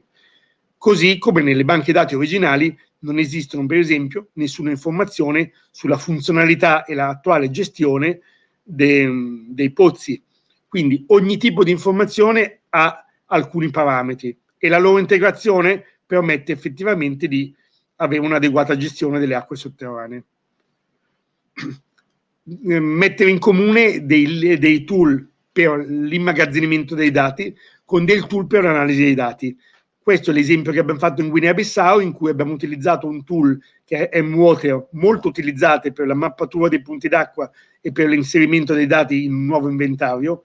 L'abbiamo trasformato per integrare anche dei dati provenienti da report già esistenti e l'abbiamo interfacciato con TangaFreak, che è un software sviluppato all'Università Bicocca, in cui permettiamo a partire da questi dati di fare analisi idrogeologiche. E poi in alcuni paesi il sistema delle acque sotterranee viene integrato insieme a un generale sistema delle risorse naturali, dove abbiamo tutte le attività umane che possono utilizzare le risorse naturali, vedete l'industria, l'allevamento, l'agricoltura. Abbiamo quindi sia i dati delle acque sotterranee, i dati delle acque superficiali, abbiamo anche tutti i parametri meteorologici. Quindi abbiamo creato un sistema, questo è l'esempio della Guinea Conakry, in cui appunto la parte idrogeologica delle acque sotterranee è all'interno di un sistema di informazione sui parametri climatici, sulla gestione delle risorse naturali. Molto importante anche definire delle procedure per aggiornare, per il controllo di qualità e per l'elaborazione dei dati, perché una banca dati delle acque sotterranee può essere utile solo se è aggiornata, se i dati sono di buona qualità, quindi quando non li utilizziamo non dobbiamo spendere mesi e mesi, come capita a noi in diversi paesi, per pulire e modificare i dati, e poi se c'è la mentalità nei decisori di utilizzare questi dati per prendere le decisioni. Ma per fare questo abbiamo bisogno di risorse umane, logistiche e finanziarie, abbiamo bisogno di definire chiaramente le procedure per fare questo e abbiamo bisogno di molto training in advocacy sia a livello dei tecnici sia a livello dei decisori. Possiamo consigliare una serie di training che sarebbero interessanti dare quelli per chi raccoglie i dati, da quelli per validare e organizzare i dati e documentarli, quindi per lo staff che dovrebbe essere i data administrator, quelli per visualizzare e per i dati delle acque sotterranee per gli idrogeologi di terreno che potrebbe utilizzarli per pianificare la costruzione quando sono sul terreno, quelli per gli analisti per avere interpretazione idrogeologica avanzata e poi fare advocacy con i decisori per integrare questa mentalità che l'analisi delle informazioni permette di definire meglio le strategie di gestione e di sviluppo delle acque sotterranee. Quindi in conclusione possiamo dire che c'è una grossa quantità di dati ancora oggi basati su carta, ma che dovrebbero essere catturati e integrati in banche dati digitali. Ecco, io faccio sempre questo esempio che oggi in ambito accademico quasi nessuno deve andare nelle biblioteche a prendere dei libri su carta, perché la gran parte delle pubblicazioni scientifiche sono disponibili in banche dati digitali, ma tutti i libri e le pubblicazioni prima del 70 dell'80 erano evidentemente pubblicazioni su carta che qualcuno ha scannerizzato e ha integrato nelle banche dati delle pubblicazioni scientifiche. Ecco, dovremmo fare lo stesso con questi dati. Poi integrare il criterio del controllo di qualità dei dati, quindi per esempio quando abbiamo delle banche dati dove ognuno può infilare i propri dati ma avere un amministratore che controlla e li valida, integrare i vecchi database con i nuovi database, cioè le vecchie informazioni all'ambito della costruzione con i nuovi monitoraggi, mettere risorse logistiche, umane e finanziarie per migliorare e distribuire le informazioni, e poi promuovere attività particolari per distribuire questi dati e rendere a conoscenza di tutti quelli che potrebbero utilizzarli per prendere delle decisioni dell'esistenza di questi dati e di come poter utilizzarli. Grazie per l'attenzione. Grazie a te. Grazie mille. Sono un paio di domande, una dal pubblico, un'altra è questa qui, quindi chiedono se la dispersione, appunto, cioè quello che hai fatto vedere sulla dispersione dei dati nei vari database non sembra appunto così dissimile da quella in Italia, e chiede un parere se a tuo avviso in Italia siamo veramente messi meglio. Ma allora, io quando ho iniziato a sviluppare TangaFreak, che era nel 2015 all'Università Bicocca, in realtà abbiamo applicato più o meno la stessa procedura che si utilizzava con Tangram, che appunto nella pianura padana è già utilizzato da anni, diciamo, promosso dalla Bicocca, e in realtà io appunto non ho mai lavorato tanto sui dati italiani, però mi dicevano che, diciamo, il fatto che i dati siano duplicati, che siano incompleti, è una cosa molto comune, cioè è una cosa che anche in Italia, cioè l'idrogeologia non è matematica, per cui appunto, e anche i dati che raccogliamo sono in parte anche soggetti a una mancanza di standardizzazione, al fatto che sono presi da persone che magari sul terreno li prendono in modo incompleto. Devo dire che appunto forse siamo messi meglio, ma appunto quando io vedo che ci si lamenta della mancanza di standardizzazione dei dati in Africa, io molte delle problematiche mi vengono comunicate anche che ci sono in Italia. Quindi appunto le poche volte che ho messo mano a banche dati idrogeologiche italiane dettagliate, diciamo, non questi grossi portali generali, ho trovato un po' le stesse problematiche. Non c'è dubbio. Stefania, vuoi fare un'altra domanda? Sì, avrei un'altra domanda, era una curiosità, se gli software che state utilizzando per creare questi database sono tutti software open source. Perché all'inizio hai fatto vedere alcuni, ho letto Excel, Access e ArcGIS che non sono open source, però ora ve ne sono diversi, chiedevo. Allora, io adesso quando collaboro con diversi paesi per mettere in piedi delle banche dati cerco di utilizzare assolutamente sistemi open source. Devo dire che in molti paesi mi sono trovato con delle banche dati in ArcGIS, perché comunque è il software che loro sanno utilizzare, e anche appunto Access o Excel, perché sono quelli che loro utilizzano normalmente. Io cerco di assolutamente utilizzare software, diciamo, scaricabili gratuitamente, open source. Devo dire che appunto cerco anche di rispettare un po' quello che i tecnici sono capaci di fare. Come GIS io praticamente dappertutto cerco di utilizzare Quantum GIS, perché comunque è scaricabile, e per esempio in Congo noi abbiamo utilizzato la piattaforma di Google Maps caricando sui dati. Google Maps e Google Earth non sono open source, però sono comunque degli strumenti a cui tutti possono accedere. Per cui appunto cerchiamo di fare in modo, ecco, l'idea di avere dei software gratuiti è il fatto che appunto non solo a livello di governo centrale possono avere questi dati e elaborarli, ma anche piccole organizzazioni. Io ho trovato moltissime ONG locali che vorrebbero a livello locale poter accedere a questi dati, e quindi cerchiamo sempre di fare in modo che non debbano fare un investimento per comprarsi dei software, o non dobbiamo formare della gente su dei software craccati, perché evidentemente ArcGIS nel mondo il 99% della gente ce l'ha craccato, però noi non possiamo implementare dei progetti su un software craccato. Giusto, giustamente. Abbiamo un'altra domanda che ci viene chiesta, è questa appunto, se ci puoi dare un'idea dei costi per la costruzione di questi database o per i progetti che cercano di farlo. Allora, dunque, i costi per farlo. Allora, questo dipende, cioè in realtà, dalla ripartizione anche di funzioni tra i governi locali e tra un eventuale consulenti stranieri che li appoggiano in questa fase.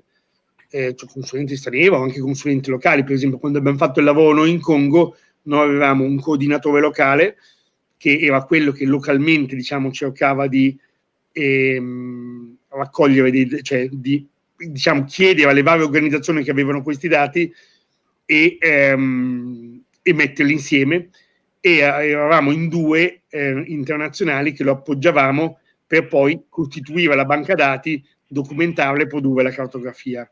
Cioè, quindi evidentemente per i costi dipende appunto dalla presenza di personale in loco e dalla collaborazione delle varie organizzazioni. Noi per esempio con l'UNICEF in Congo siamo riusciti anche a ottimizzare questo, nonostante il Congo è un paese molto difficile perché è grande e non c'ha comunicazioni, organizzando 2 seminari in cui noi invitavamo, avevamo tipo 20 o 30 ditte di perforazione invitate, e quindi loro venivano lì e discutevamo insieme e raccoglievamo anche i loro dati. Cioè loro ci davano i loro dati, noi lavoravamo con l'UNICEF insieme al governo, per poi appunto sistemarli in una banca dati centrale. Costi, cioè, secondo me i costi non sono elevatissimi per iniziare. Cioè, noi in realtà quello che siamo stati stupiti è che in Congo siamo riusciti a fare un lavoro in 1000 pozzi, che sono pochi per tutto il Congo, ma diciamo li abbiamo fatti in 4 mesi con 2 tecnici internazionali lavorando part-time e 2 tecnici locali praticamente. Quindi appunto, poi lì dipende un attimo dalle tariffe anche locali. Il Congo è anche un paese in cui per esempio noi per invitare i tecnici che gli pagavamo il viaggio dalle varie province, già quello per esempio avremmo avuto 20.000 euro spesi solo in trasporti, perché appunto il Congo è una dimensione di paese che diciamo semplicemente invitare 20 tecnici dalle province a Kinshasa è stato un costo elevatissimo anche quello. Ma devo dire che appunto nella mia esperienza lo sforzo cioè quello che noi abbiamo fatto l'abbiamo sempre fatto con costi sinceramente limitati. In Guinea-Bissau ho fatto io 2 missioni e poi c'è stata una studentessa dell'Università Bicocca che poi dopo appunto ha fatto altre 2 missioni, per cui comunque con dei costi limitati, cioè di trasporto e cioè, diciamo, di sostentamento. E poi c'erano i costi dei tecnici locali, che quelli venivano pagati dal Ministero. Appunto, i costi sono estremamente variabili a seconda del paese. Per darvi un esempio, un tecnico locale in Guinea Conakry prende $40-50, in Senegal prende $200-300. Quindi appunto evidentemente il range di variazione, però diciamo appunto devo dire che secondo me non sono dei costi elevatissimi, ci vuole una strategia molto precisa. Ecco, quello che poi appunto non abbiamo mai affrontato è il costo di mettere in piedi una piattaforma per cioè gestita dal governo, per poi essere loro i proprietari di questi dati. Io devo dire che appunto in Guinea-Bissau, per esempio, questa piattaforma, c'erano 2 piattaforme che si potevano utilizzare, e le 2 piattaforme gestite diciamo da dei provider internazionali il prezzo erano tra i $10.000 e i $100.000, diciamo, cioè più o meno per lo stesso tipo di servizio, perché appunto è soprattutto sull'organizzazione e la raccolta dei dati c'è un mercato in questo momento diciamo un po' spietato, anche perché appunto ormai è molto di moda raccogliere dati.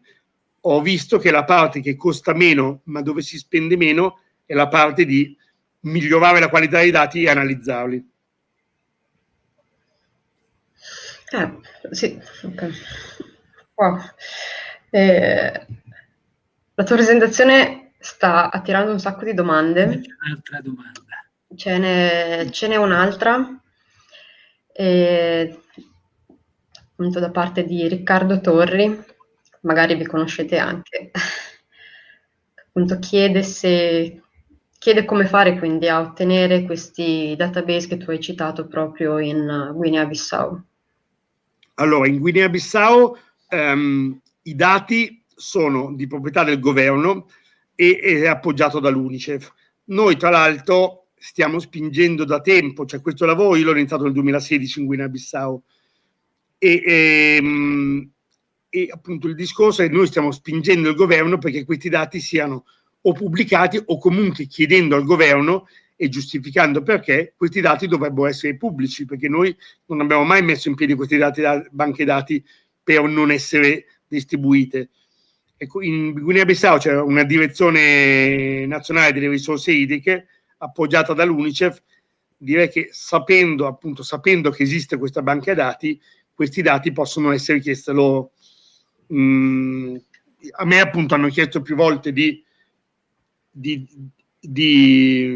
distribuire questi dati, ma appunto in realtà questi dati sono tutti su un portale e le autorizzazioni per rilasciarli le hanno il governo. Appunto, secondo me, se voi lavorate in Guinea-Bissau, tranquillamente scrivendo, magari appunto potete scrivere alla Direzione Nazionale dell'Acqua, c'è di mezzo anche UNICEF, diciamo, che è appoggiato in questo progetto, questi dati dovrebbero essere tranquillamente rilasciati. Ok, grazie mille. Senti, posso farti una domanda io, per piacere? Sì? Vai. Senti, no, ti volevo dire,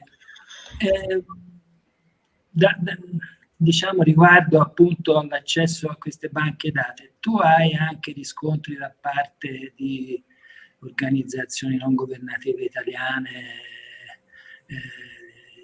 Onlus, cioè chi dall'Italia parte, no, per fare i propri interventi, si affida a queste banche dati, secondo te? Cioè c'è una permeabilità anche verso l'Italia o no? Allora, in parte sì, perché io diverse ONG con cui ho lavorato comunque avevano accesso a questi dati. Io per esempio per l'LVA avevo fatto una consulenza in Burkina Faso e avevamo avuto tutti questi dati, però devo dire che soprattutto il tecnico, vedete che appunto quando mi chiedono come si possono avere questi dati in Guinea-Bissau è probabilmente perché, diciamo, non so appunto se la persona che me lo chiedeva prima ha mai provato a chiedere alla Direzione Nazionale dell'Acqua se ci sono dei dati. Cioè, io devo dire che da parte di molte organizzazioni ho visto una difficoltà a pensare che la Direzione Nazionale dell'Acqua, le direzioni distrettuali possano essere delle fonti di dati, ma dall'altro lato ho visto anche una cosa, che moltissimi progetti delle ONG costruiscono delle loro banche dati per il loro uso, ma c'è poco la mentalità che ogni progetto dovrebbe contribuire a una banca dati comune a livello nazionale. Cioè, questo richiede tempo, cioè vuol dire che l'ONG dovrebbe avere qualcuno che faccia il monitoraggio dei propri pozzi e metta dentro i dati per alimentare la banca dati nazionali. Ma secondo me eticamente dovrebbe essere fatto, perché sennò appunto cioè, non lo risolveremo mai questo. Cioè, senz'altro non è un governo locale che ha una piattaforma cioè un gruppo di tecnici che possono girare tutti i pozzi di un paese per fare questo. Grazie Fabio. Ti invitiamo a continuare a seguire la trasmissione anche su YouTube, appunto su Facebook, perché potrebbero esserci ancora domande per te. Però vorremmo proseguire con i prossimi ospiti e le prossime ospiti. Bene, allora mi inserisco. La prossima ospite è una giovane antropologa che ha passato lunghi mesi di ricerca nella regione del Tigray in Etiopia e diciamo mi sono rivolta a lei perché già nella prima edizione della piattaforma abbiamo avuto la presenza di Alberto Salza, un antropologo che ci ha aperto, diciamo, scenari complessi dal punto di vista sociale, ci ha aperto insomma un po' la visione, la mente, e avevamo voglia di continuare questo discorso a braccetto con l'antropologia. E abbiamo invitato per questo a partecipare l'antropologa Desiree Adami della Sapienza di Roma, che ci racconterà ora la sua esperienza e ci aprirà anche lei questo piccolo pertugio di riflessione. Ok. Buongiorno e grazie Giancarlo per la presentazione, grazie per l'invito a questa conferenza che affronta un tema estremamente affascinante come appunto quello dell'acqua, permettendo oggi anche di far dialogare diverse prospettive metodologiche e che ci permettono quindi di affrontare attraverso l'acqua questioni anche molto più ampie che caratterizzano l'attuale dibattito proprio sui diritti umani, lo sviluppo, la cittadinanza, le disuguaglianze e quindi anche le diverse forme di potere che determinano poi l'accesso alle risorse. Quindi potrei iniziare l'intervento dicendo che l'acqua è sicuramente buona da bere, da irrigare, da canalizzare, da sfruttare, ma è anche buona da pensare, perché appunto ci permette di allargare le vedute su molte questioni che intorno all'acqua si possono polarizzare.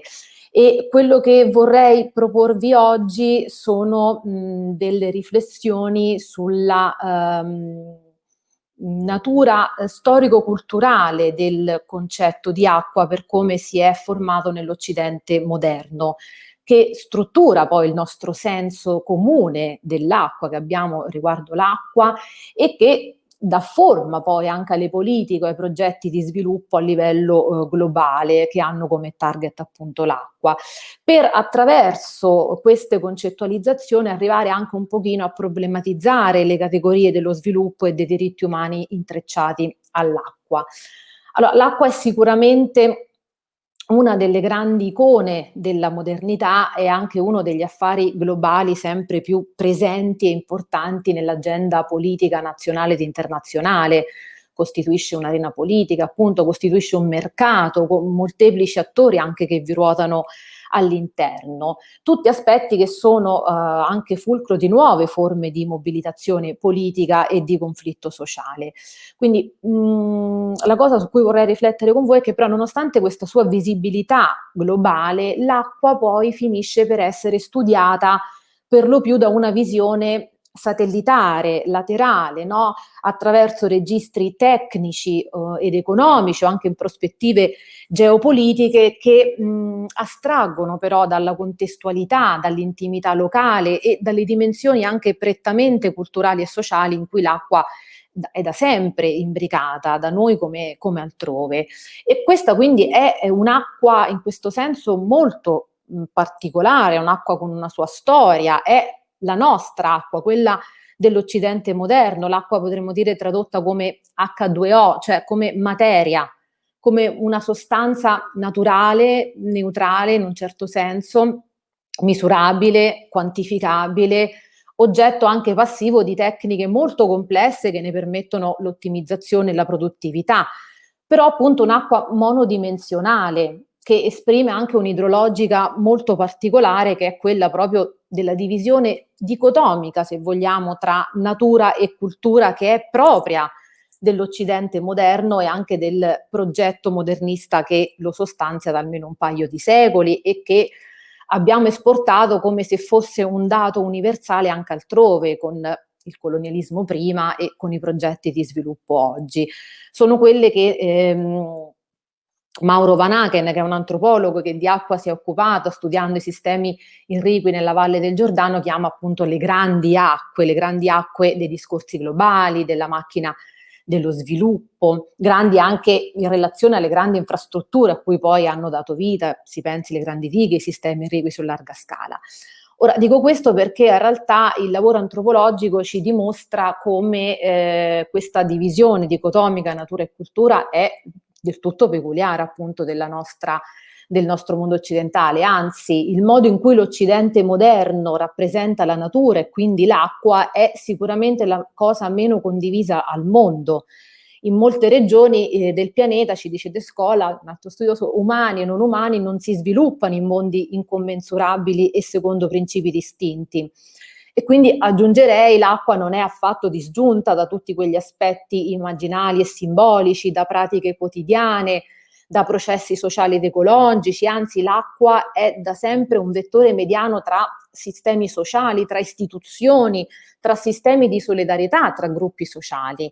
Ma non solo, e forse questo per noi è anche l'aspetto un po' più difficile da cogliere, l'acqua in molte parti del pianeta è riconosciuto come soggetto attivo e non come oggetto passivo, è creatore, no? Per esempio c'è un bello studio di un antropologo, si chiama Mangiameli, tra i Kasena del Ghana del nord orientale, e un libro che si chiama Le abitudini dell'acqua, e mostra proprio come gli elementi della natura sono soggetti assolutamente con una loro agentività, con una loro capacità di fare la storia, perché l'acqua anche fa la storia, e per la sua capacità di formare e deformare territori, per la sua relazionalità alle società, che è un aspetto che il riduzionismo tecnico occidentale ha sempre più oscurato. E quindi direi che forse anche per affrontare le sfide che ci si presentano di fronte, queste preliminari considerazioni potrebbero innanzitutto indurre a cambiare un po' il vocabolario che abbiamo dell'acqua, no? Bisognerebbe parlare di acque al plurale e non più di acqua, e non solo per la diversità e per la varietà di acque che ogni cultura ha conosciuto e ha utilizzato, ma anche proprio per la molteplicità di relazioni tra società ed acqua in diversi contesti. Ora, invece, a fronte della multidimensionalità e delle diverse percezioni culturali delle acque, rispetto anche ad una molteplicità di forme organizzative, di specificità territoriali e ambientali in rapporto all'acqua, sembra che si sia un po' standardizzato un unico modello di gestione che oscilla tra due paradigmi principali, appunto un paradigma ingegneristico, dove poi i sistemi idrici sono pensati come confinati e conoscibili ma separati dalla società, e una visione anche manageriale, dove l'acqua è vista invece in relazione al comportamento umano, inteso proprio come homo economicus, quindi un modello di gestione che ha una visione economica, se vogliamo, dell'acqua in termini di costi e benefici, e che confina la gestione dell'acqua proprio al settore tecnico-economico. Quindi l'acqua come risorsa è scivolata dalle comunità locali alla nazione, poi alle organizzazioni internazionali, è stata astratta dalla sua locazione fisica e sociale, è stata trasformata anche, se vogliamo, proprio in una merce invisibile, globale, commerciale. Prima anche Giancarlo accennava al discorso sull'Appennino come un tempo, anche in un passato piuttosto recente, si interveniva singolarmente in piccole comunità, cose che si sono assolutamente perse in questo senso, così come anche le conoscenze e i saperi sono diventati sempre più specialistici e delocalizzati, essendo passati proprio dalle comunità locali alle reti di scienziati.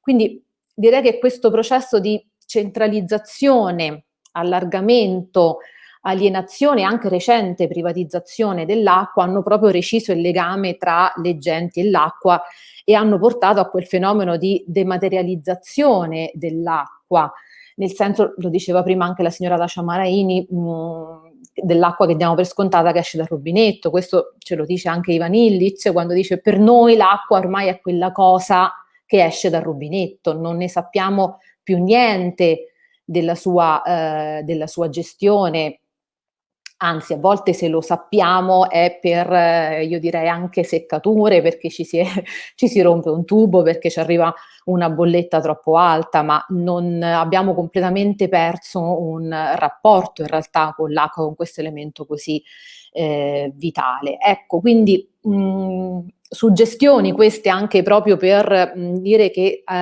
come necessità metodologica, ma credo anche proprio come istanza morale, visto che poi ci troviamo di fronte a quella che potremmo chiamare un po' una crisi dei mondi d'acqua, per le forti contraddizioni ambientali, climatiche, dei modelli di sviluppo, ma anche per l'ampliarsi dei conflitti e della scarsità, spostare l'attenzione da queste grandi acque monodimensionali, a volte astratte, verso le dinamiche attorno alle piccole acque multidimensionali dei contesti locali, no? Ritornare alla vita sociale che scorre nelle acque, che non è mai riducibile alla sua pianificazione tecnica, e questo anche in rapporto proprio ai progetti di sviluppo che vengono importati, vedere cosa si sviluppa concretamente intorno ai progetti idrici nei diversi luoghi, quindi quali idrologiche si interfacciano, no? E è un'attenzione che è quindi un prendere, direi, coscienza di altre storie d'acqua e di altre gestioni dell'acqua. Questo anche in virtù del fatto che il modello che sopra indicavo e anche tutta gli apparati amministrativi e burocratici a cui hanno poi dato vita nel tempo sono ormai riconosciuti come parte integrante, no, dei problemi della scarsità e dell'iniquità nell'accesso all'acqua, proprio perché hanno introdotto delle strutture anche particolarmente rigide di gestione dell'acqua, no? Rapporti di dipendenza dall'esterno, di disparità nell'accesso all'acqua anche nel momento in cui si sono introdotte logiche di mercato che propongono interessi anche competitivi tra di loro rispetto all'allocazione e allo sfruttamento delle risorse. A fronte invece anche di gestioni locali sicuramente non esenti da conflitti e da contraddizioni, ma molto più flessibili e in connessione con l'ambiente, che oggi possono rappresentare un potenziale sociale importante a fronte proprio delle mutazioni climatiche e dei problemi di scarsità. Quindi questo per dire che è molto importante porre l'attenzione proprio all'articolazione dei contesti specifici nel momento in cui anche e soprattutto contribuiamo ad esportare dei progetti di modernizzazione idrica, no? Piuttosto che invece utilizzare categorie interpretative operative a volte molto astratte e molto anche decontestualizzate rispetto alla realtà sul terreno. E con in mente un po' questi principi vorrei anche affrontare l'ultimo nodo della mia presentazione, che è quello tra acqua e donne, da cui poi in realtà era partita un po' il mio coinvolgimento a questa conferenza. Acqua e donne soprattutto dei paesi del sud del terzo mondo, mi riferisco, visto che le considerazioni di genere poi sono globalmente riconosciute come al centro della fornitura, della gestione e della conservazione delle risorse idriche limitate, ma anche del miglioramento del benessere e della salute. Nonostante queste grandi dichiarazioni e questa attenzione così globale, così universale, io credo che rimane ancora un po' una cecità di genere. E questo da due punti di vista. Innanzitutto l'attenzione alle donne del sud del mondo come beneficiarie e promotrici dei programmi idrici ha principalmente interessato l'acqua domestica, quindi l'approvvigionamento idrico per consumi domestici e per le esigenze di salute e igiene familiari, piuttosto che l'acqua produttiva, quindi anche l'acqua irrigua, no? E ciò quindi ha portato ad ignorare spesso i diritti fondiari dell'acqua e delle donne. Teniamo presente che a livello globale le donne possiedono solo il 2% della terra e questo significa che avranno anche difficoltà ad accedere all'acqua produttiva, visto che poi la proprietà della terra è spesso una precondizione per accedere all'acqua. Quindi garantire un accesso equo all'acqua per l'irrigazione e l'uso produttivo può sicuramente aiutare ad affrontare la disuguaglianza di genere e la povertà. E tuttavia, ecco, questo è un altro aspetto che lo sviluppo rurale nei paesi del sud del mondo ha reso invisibile invece il lavoro delle donne in agricoltura, che c'è presente, identificando nei soggetti da coinvolgere gli uomini. Cioè si è dato un po' per scontato che l'acqua produttiva fosse un affare mascolino, come d'altronde spesso mascolini sono i saperi della progettazione idrica, si pensi all'ingegneria idraulica, alla geologia, all'agronomia.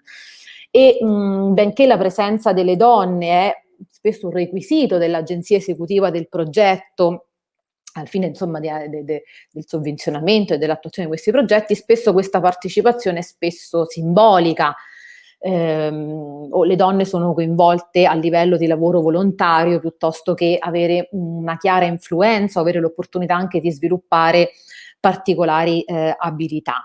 Per esempio, ecco, un altro aspetto sul discorso dei pozzi, gli uomini sono spesso addestrati a gestire i pozzi, le pompe, le strutture igienico-sanitarie, e alle donne, adesso sto generalizzando, sicuramente ci saranno delle differenze, è richiesta più la manutenzione, il tenerli puliti, quindi attingendo un po' anche a queste immagini tradizionali delle donne come custodi della pulizia e della purezza nelle famiglie e nelle comunità.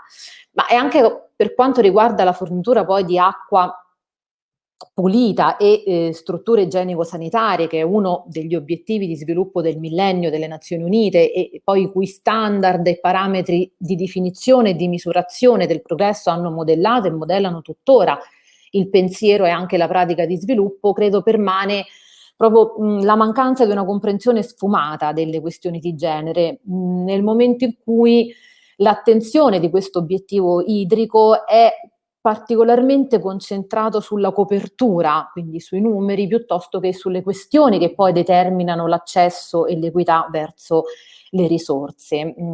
Anche perché il progresso degli obiettivi di sviluppo del millennio è spesso misurato in base alle medie, che ci dicono poco sulle variazioni regionali o anche all'interno delle regioni stesse, si pensi alla disparità tra contesto urbano e rurale, ma anche sulla variazione tra gruppi socio-economici, no? Possono sembrare aspetti un po' tecnici, ma in realtà poi hanno una notevoli conseguenze nel modo in cui vengono definite le priorità politiche, anche guidate dai donatori. E anche il riferimento, dicevo, agli standard, ai parametri di definizione, spesso ci si concentra molto, cioè ci sono delle definizioni molto standardizzate di fonti d'acqua e di servizi igienico-sanitari migliorati, e anche qui la letteratura antropologica ci poi dimostra come quelle qualità che noi attribuiamo all'acqua in termini di quei valori che attribuiamo all'acqua proprio in termini di qualità e di quantità sono a costrutti culturali, e anche di quello che funziona o non funziona rispetto a una struttura può avere notevoli variazioni. Ecco, ricordo un aneddoto su cui poi al momento non avevo neanche mai ragionato approfondito quando mi trovavo sul campo per le mie ricerche, e i miei collaboratori che mi aiutavano nel lavoro di interpreti, molto spesso quando eravamo anche in giro si trovavano e dovevano insomma utilizzare servizi sanitari, preferivano non utilizzare i servizi che erano stati costruiti in determinati compound, in determinati luoghi, ma perché non li consideravano per esempio migliori o più salutari del magari, ecco, rivolgersi più all'aria aperta in questo senso. Quindi qui c'è da riflettere molto anche su questi concetti di migliorato e di salutare. Ma l'ultimo punto, anche e soprattutto questo della costruzione proprio dei servizi igienico-sanitari. Ecco, non sempre la costruzione o comunque l'attenzione ai numeri rispetto a quello che si costruisce garantisce poi il loro utilizzo, perché ci sono tutta una serie anche di valori socioculturali prevalenti che determinano l'utilizzo di queste risorse. Per esempio è noto che in alcune parti dell'Africa fattori culturali determinano che le nuore non utilizzeranno gli stessi servizi igienici degli uomini che magari vengono costruiti all'interno del compound dove si vive tra più famiglie, ma così come non lo potranno utilizzare per esempio le lavoratrici domestiche, che sono figure molto presenti tra le famiglie, anche tra le famiglie non necessariamente ricche, quindi magari potrebbero richiedere una struttura separata.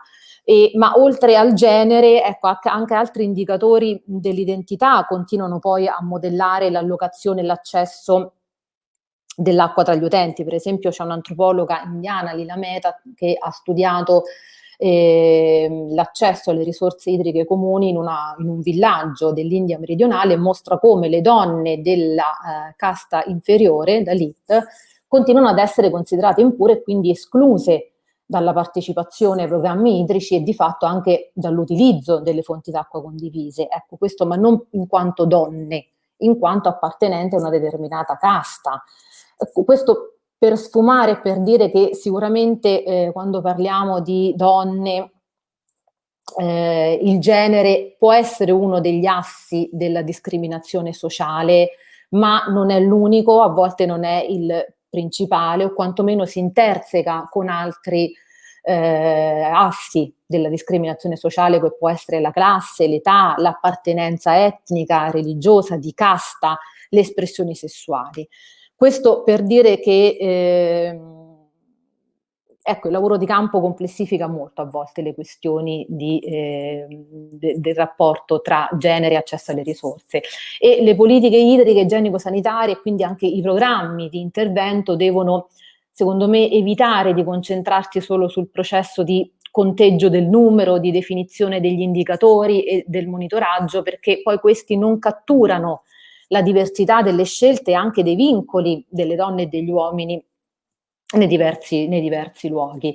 Quindi la forza dell'azione globale deve essere misurata in termini di sostenibilità sociale, istituzionale, diritti, giustizia, inclusione, ma anche di radicamento politico e culturale nei contesti locali. E questo include sia un'azione a livello locale che una volontà politica di più alto livello, attingendo e affrontando i punti di vista, le esperienze e gli interessi di soggetti socialmente posizionati. Quindi, per concludere, io direi che per rapportarci all'acqua anche con un senso di giustizia sociale serve sicuramente una complessificazione dello sguardo e un riconoscimento delle molteplici definizioni e saperi connessi alle acque sul piano locale. E serve anche, quindi abbiamo proprio bisogno di plurali storie d'acqua in altre parti del mondo, che non abbiano sempre come centralità il punto di vista europeo e della storia europea, e abbiamo anche bisogno, gli ultimi esempi probabilmente quelli sul rapporto tra acqua e donne ce lo dimostrano, di includere nel vocabolario dell'acqua, dell'ambiente, dell'acqua nello specifico, anche quello dei poteri, cioè un'attenzione proprio ai sistemi di potere, a diversi assi della discriminazione che poi determinano l'accesso alle risorse. Grazie a te, Desiree. Sarà un lavoro lungo e faticoso. È lungo proprio per l'attenzione a una molteplicità di fattori che, dicevamo, determinano l'accesso alle risorse, dove la tecnica ci aiuta a fare tanto, ma poi è nella distribuzione di queste risorse che è l'aspetto più politico che si gioca, no? Si giocano tante questioni di equità, di diritto. Rispetto grande attenzione, sì, grande riguardo, grande rispetto. Senti Desiree, grazie. Grazie a voi. Ti chiedo di rimanere in linea, sì, volentieri. Arrivino delle domande. Io a questo punto vi vorrei presentare l'intervento di Coralie Maneri, che io ho conosciuto nella maniera più casuale possibile, sfogliando una rivista l'estate scorsa. A un certo punto entra questo articolo, le portatrici d'acqua, mi sembra in Etiopia. E sono rimasto folgorato dalla bellezza di queste immagini, ma dicendo così mi esprimo in maniera riduttiva, perché la cosa che mi ha colpito è stata la profondità e la partecipazione, no? con cui mi sembra, insomma, io perlomeno a me queste immagini sono riuscito a toccare delle corde parecchio profonde, un po' forse perché conoscevo i luoghi e le situazioni, ma sicuramente devo dire dietro alle immagini si vedeva il profondo lavoro di questa giovane donna, che anche lei poi ho scoperto ha passato anni in Etiopia a seguire i lavori di questa fondazione Butterfly, che fa per l'appunto pozzi d'acqua, e quindi insomma vi lascio alle sue immagini e al suo racconto. Ecco, buongiorno a tutti, io sono una fotografa, vi ringrazio per l'invito. Oggi si celebra la giornata mondiale per i diritti umani e nel mio intervento vi porterò il mio racconto fotografico attraverso un popolo ed un territorio a cui sono molto legata. Il tema principale è quello delle donne, dell'acqua nella vita quotidiana rurale, specialmente nella zona del nord dell'Etiopia, nella regione del Tigray, al confine con l'Eritrea. I miei scatti effettuati durante i miei viaggi di cooperazione internazionale hanno un focus particolare sulle donne, sulle portatrici di acqua, caratterizzate da un grande senso di dignità e un'attitudine all'accoglienza. Sono molto fortunata ad aver avuto l'opportunità di passare abbastanza tempo con loro per riuscire a vivere una sorta di intimità. Il fatto di essere donna mi ha aiutato a varcare quelle barriere culturali che spesso si trovano in società patriarcali. Vi farò vedere adesso un po' di fotografie e anche la realizzazione dei pozzi che abbiamo realizzato con la Fondazione Butterfly, con l'intento di migliorare le condizioni di vita di questa popolazione. Allora, adesso, ok.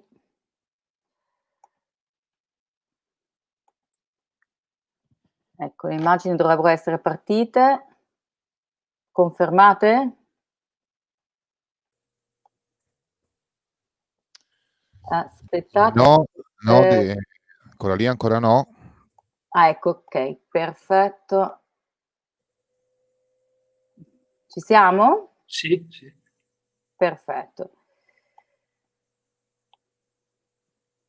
Benissimo, dunque adesso vedrete queste immagini. Niente, c'è stato... Ecco. Scusate. Benissimo, allora qualche dato per iniziare, per farvi capire un po' il contesto. In Etiopia l'accesso a fonti di acqua potabile è estremamente problematico. Si calcola che mediamente solo il 42% della popolazione abbia la possibilità di accedere ad acqua potabile e solo l'11% di quel numero ha accesso a servizi igienico-sanitari adeguati. Nelle aree rurali del paese queste cifre scendono ancora di più, con conseguenti problemi di mortalità infantile e gravi infezioni intestinali. La regione del Tigray si trova su un altopiano, ad un'altitudine che parte dai 2000 ai 3000 metri, particolarmente soggetta a lunghi periodi di siccità dovuti ai forti cambiamenti climatici degli ultimi anni. Questo fenomeno causa frequenti carestie, carenza di cibo e malattie legate all'assunzione di acqua contaminata e stagnante. In Tigray vivono circa 6 milioni di persone che sopravvivono solo tramite agricoltura di sussistenza e pastorizia. Noi operiamo nella zona rurale dell'East Tigray, confinante con l'Eritrea, dove oggi purtroppo, come molti di voi sapranno, c'è un conflitto molto pesante, ma non voglio entrare troppo in merito a questa terribile e straziante guerra civile.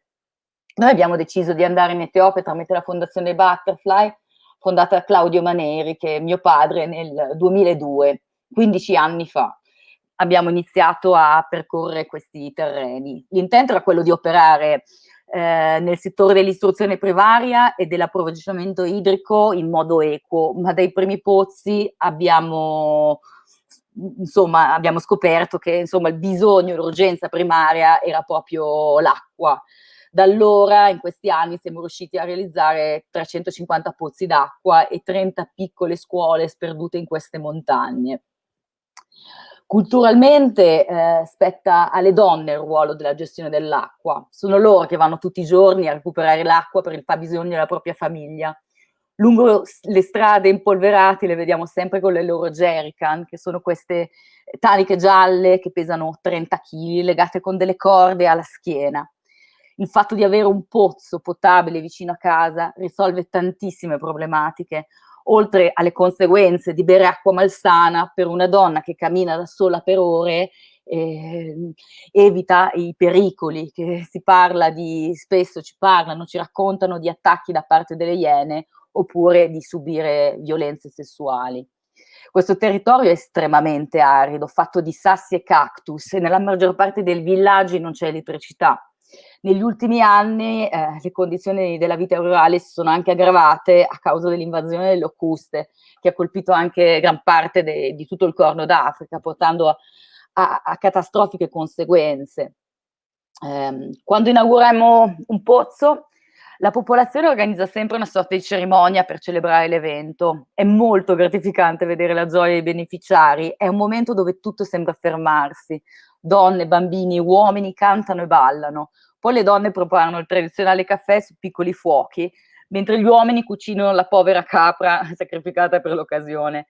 Mangiamo tutti insieme con le mani seduti sulle foglie di eucalipto che sono stese aperte, stese per terra come fossero tappeti lussureggianti.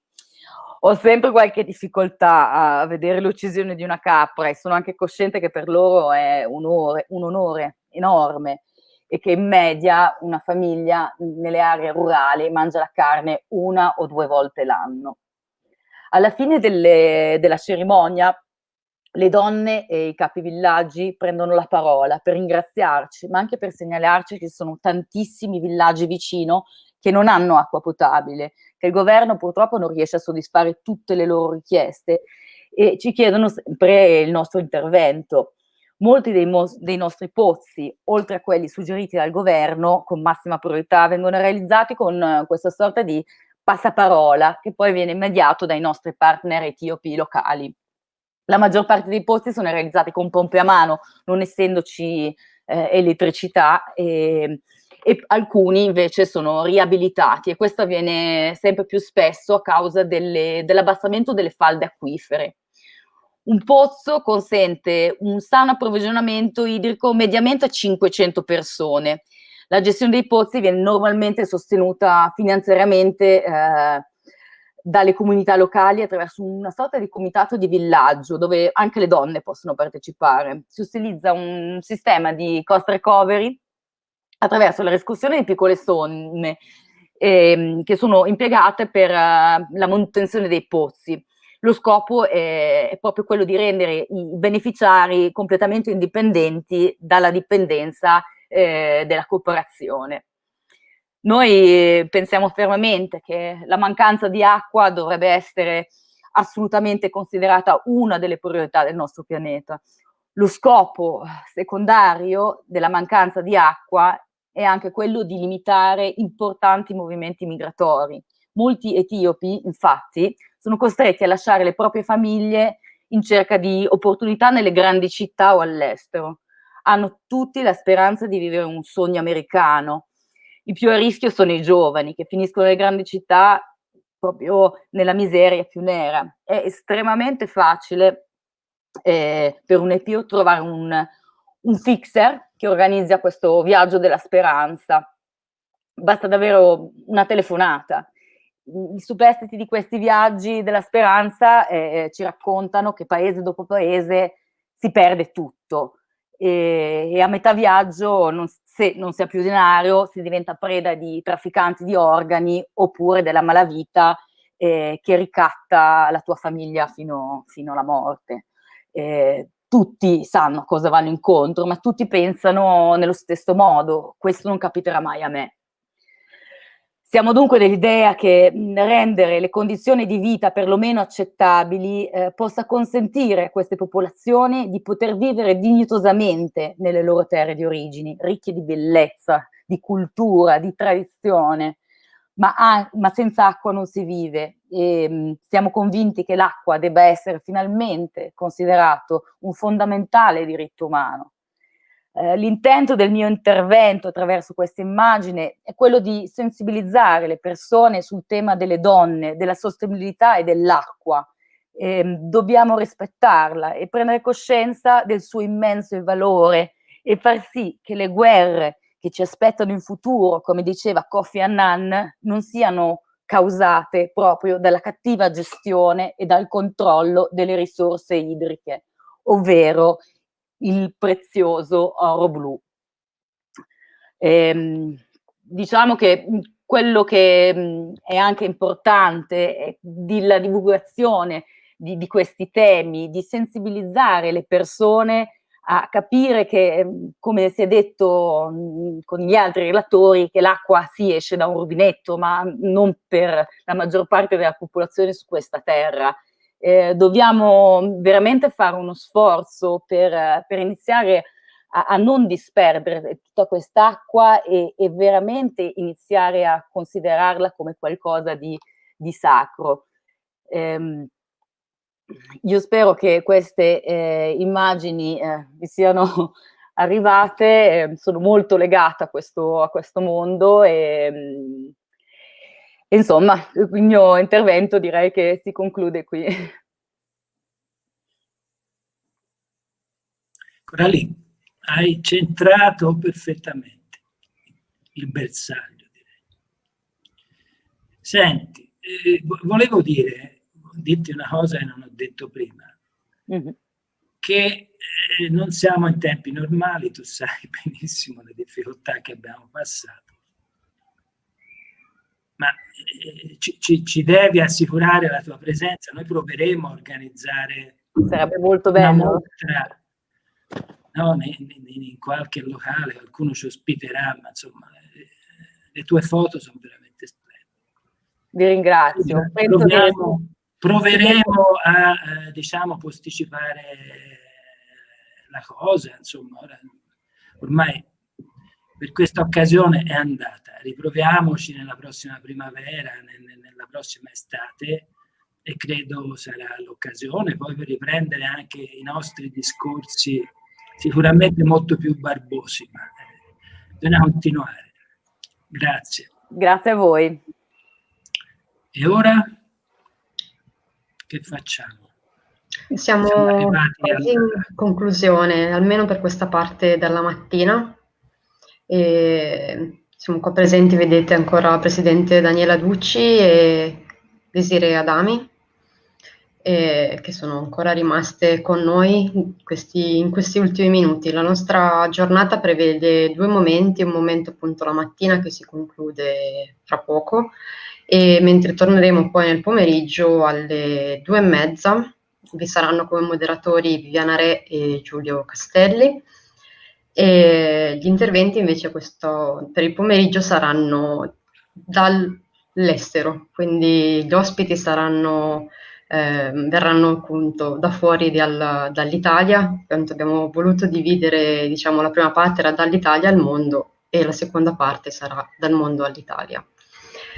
E volevo ringraziare appunto Coralie, che come avete visto, non so se avete notato durante la sua presentazione, c'erano due immagini che sono quelle che lei ci ha concesso per la realizzazione della locandina per questo evento, e quindi volevo appunto ringraziarla e ringraziare anche Cesare Martignon, che è colui che ci sta aiutando, che ci aiuterà poi nel pomeriggio nella realizzazione di questo evento. E ringrazio tutti voi che state seguendo l'evento. Ad ora sappiamo che si sono collegate più di 500 persone sulle due piattaforme, quindi siamo molto, molto contenti. Vorrei lasciare la parola, se volete concludere, Giancarlo, Daniela, volete aggiungere qualcosa, Coralie o Desiree? Io lascio la parola a Daniela, io sono solo molto contento, ti lascio concludere. Sì, anch'io sono molto contenta di tutto ciò di cui abbiamo parlato, è stato tutto molto bene. Vorrei dire a Coralie che io ho una speranza che il nostro convegno Flopat a Napoli a giugno si possa fare, e mi piacerebbe che ci fossero, la sede è molto bella perché è di fronte al mare su via Partenope, mi farebbe piacere che ci fossero le sue foto appese al muro. Bene, sarebbe fantastico, Ecco, Covid appunto, permettendo. Appunto, speriamo tutti in una primavera-estate migliore. Grazie, complimenti. Grazie a lei. Grazie a tutti. Grazie ancora. Ci rivediamo appunto alle 14:30. A dopo. A dopo.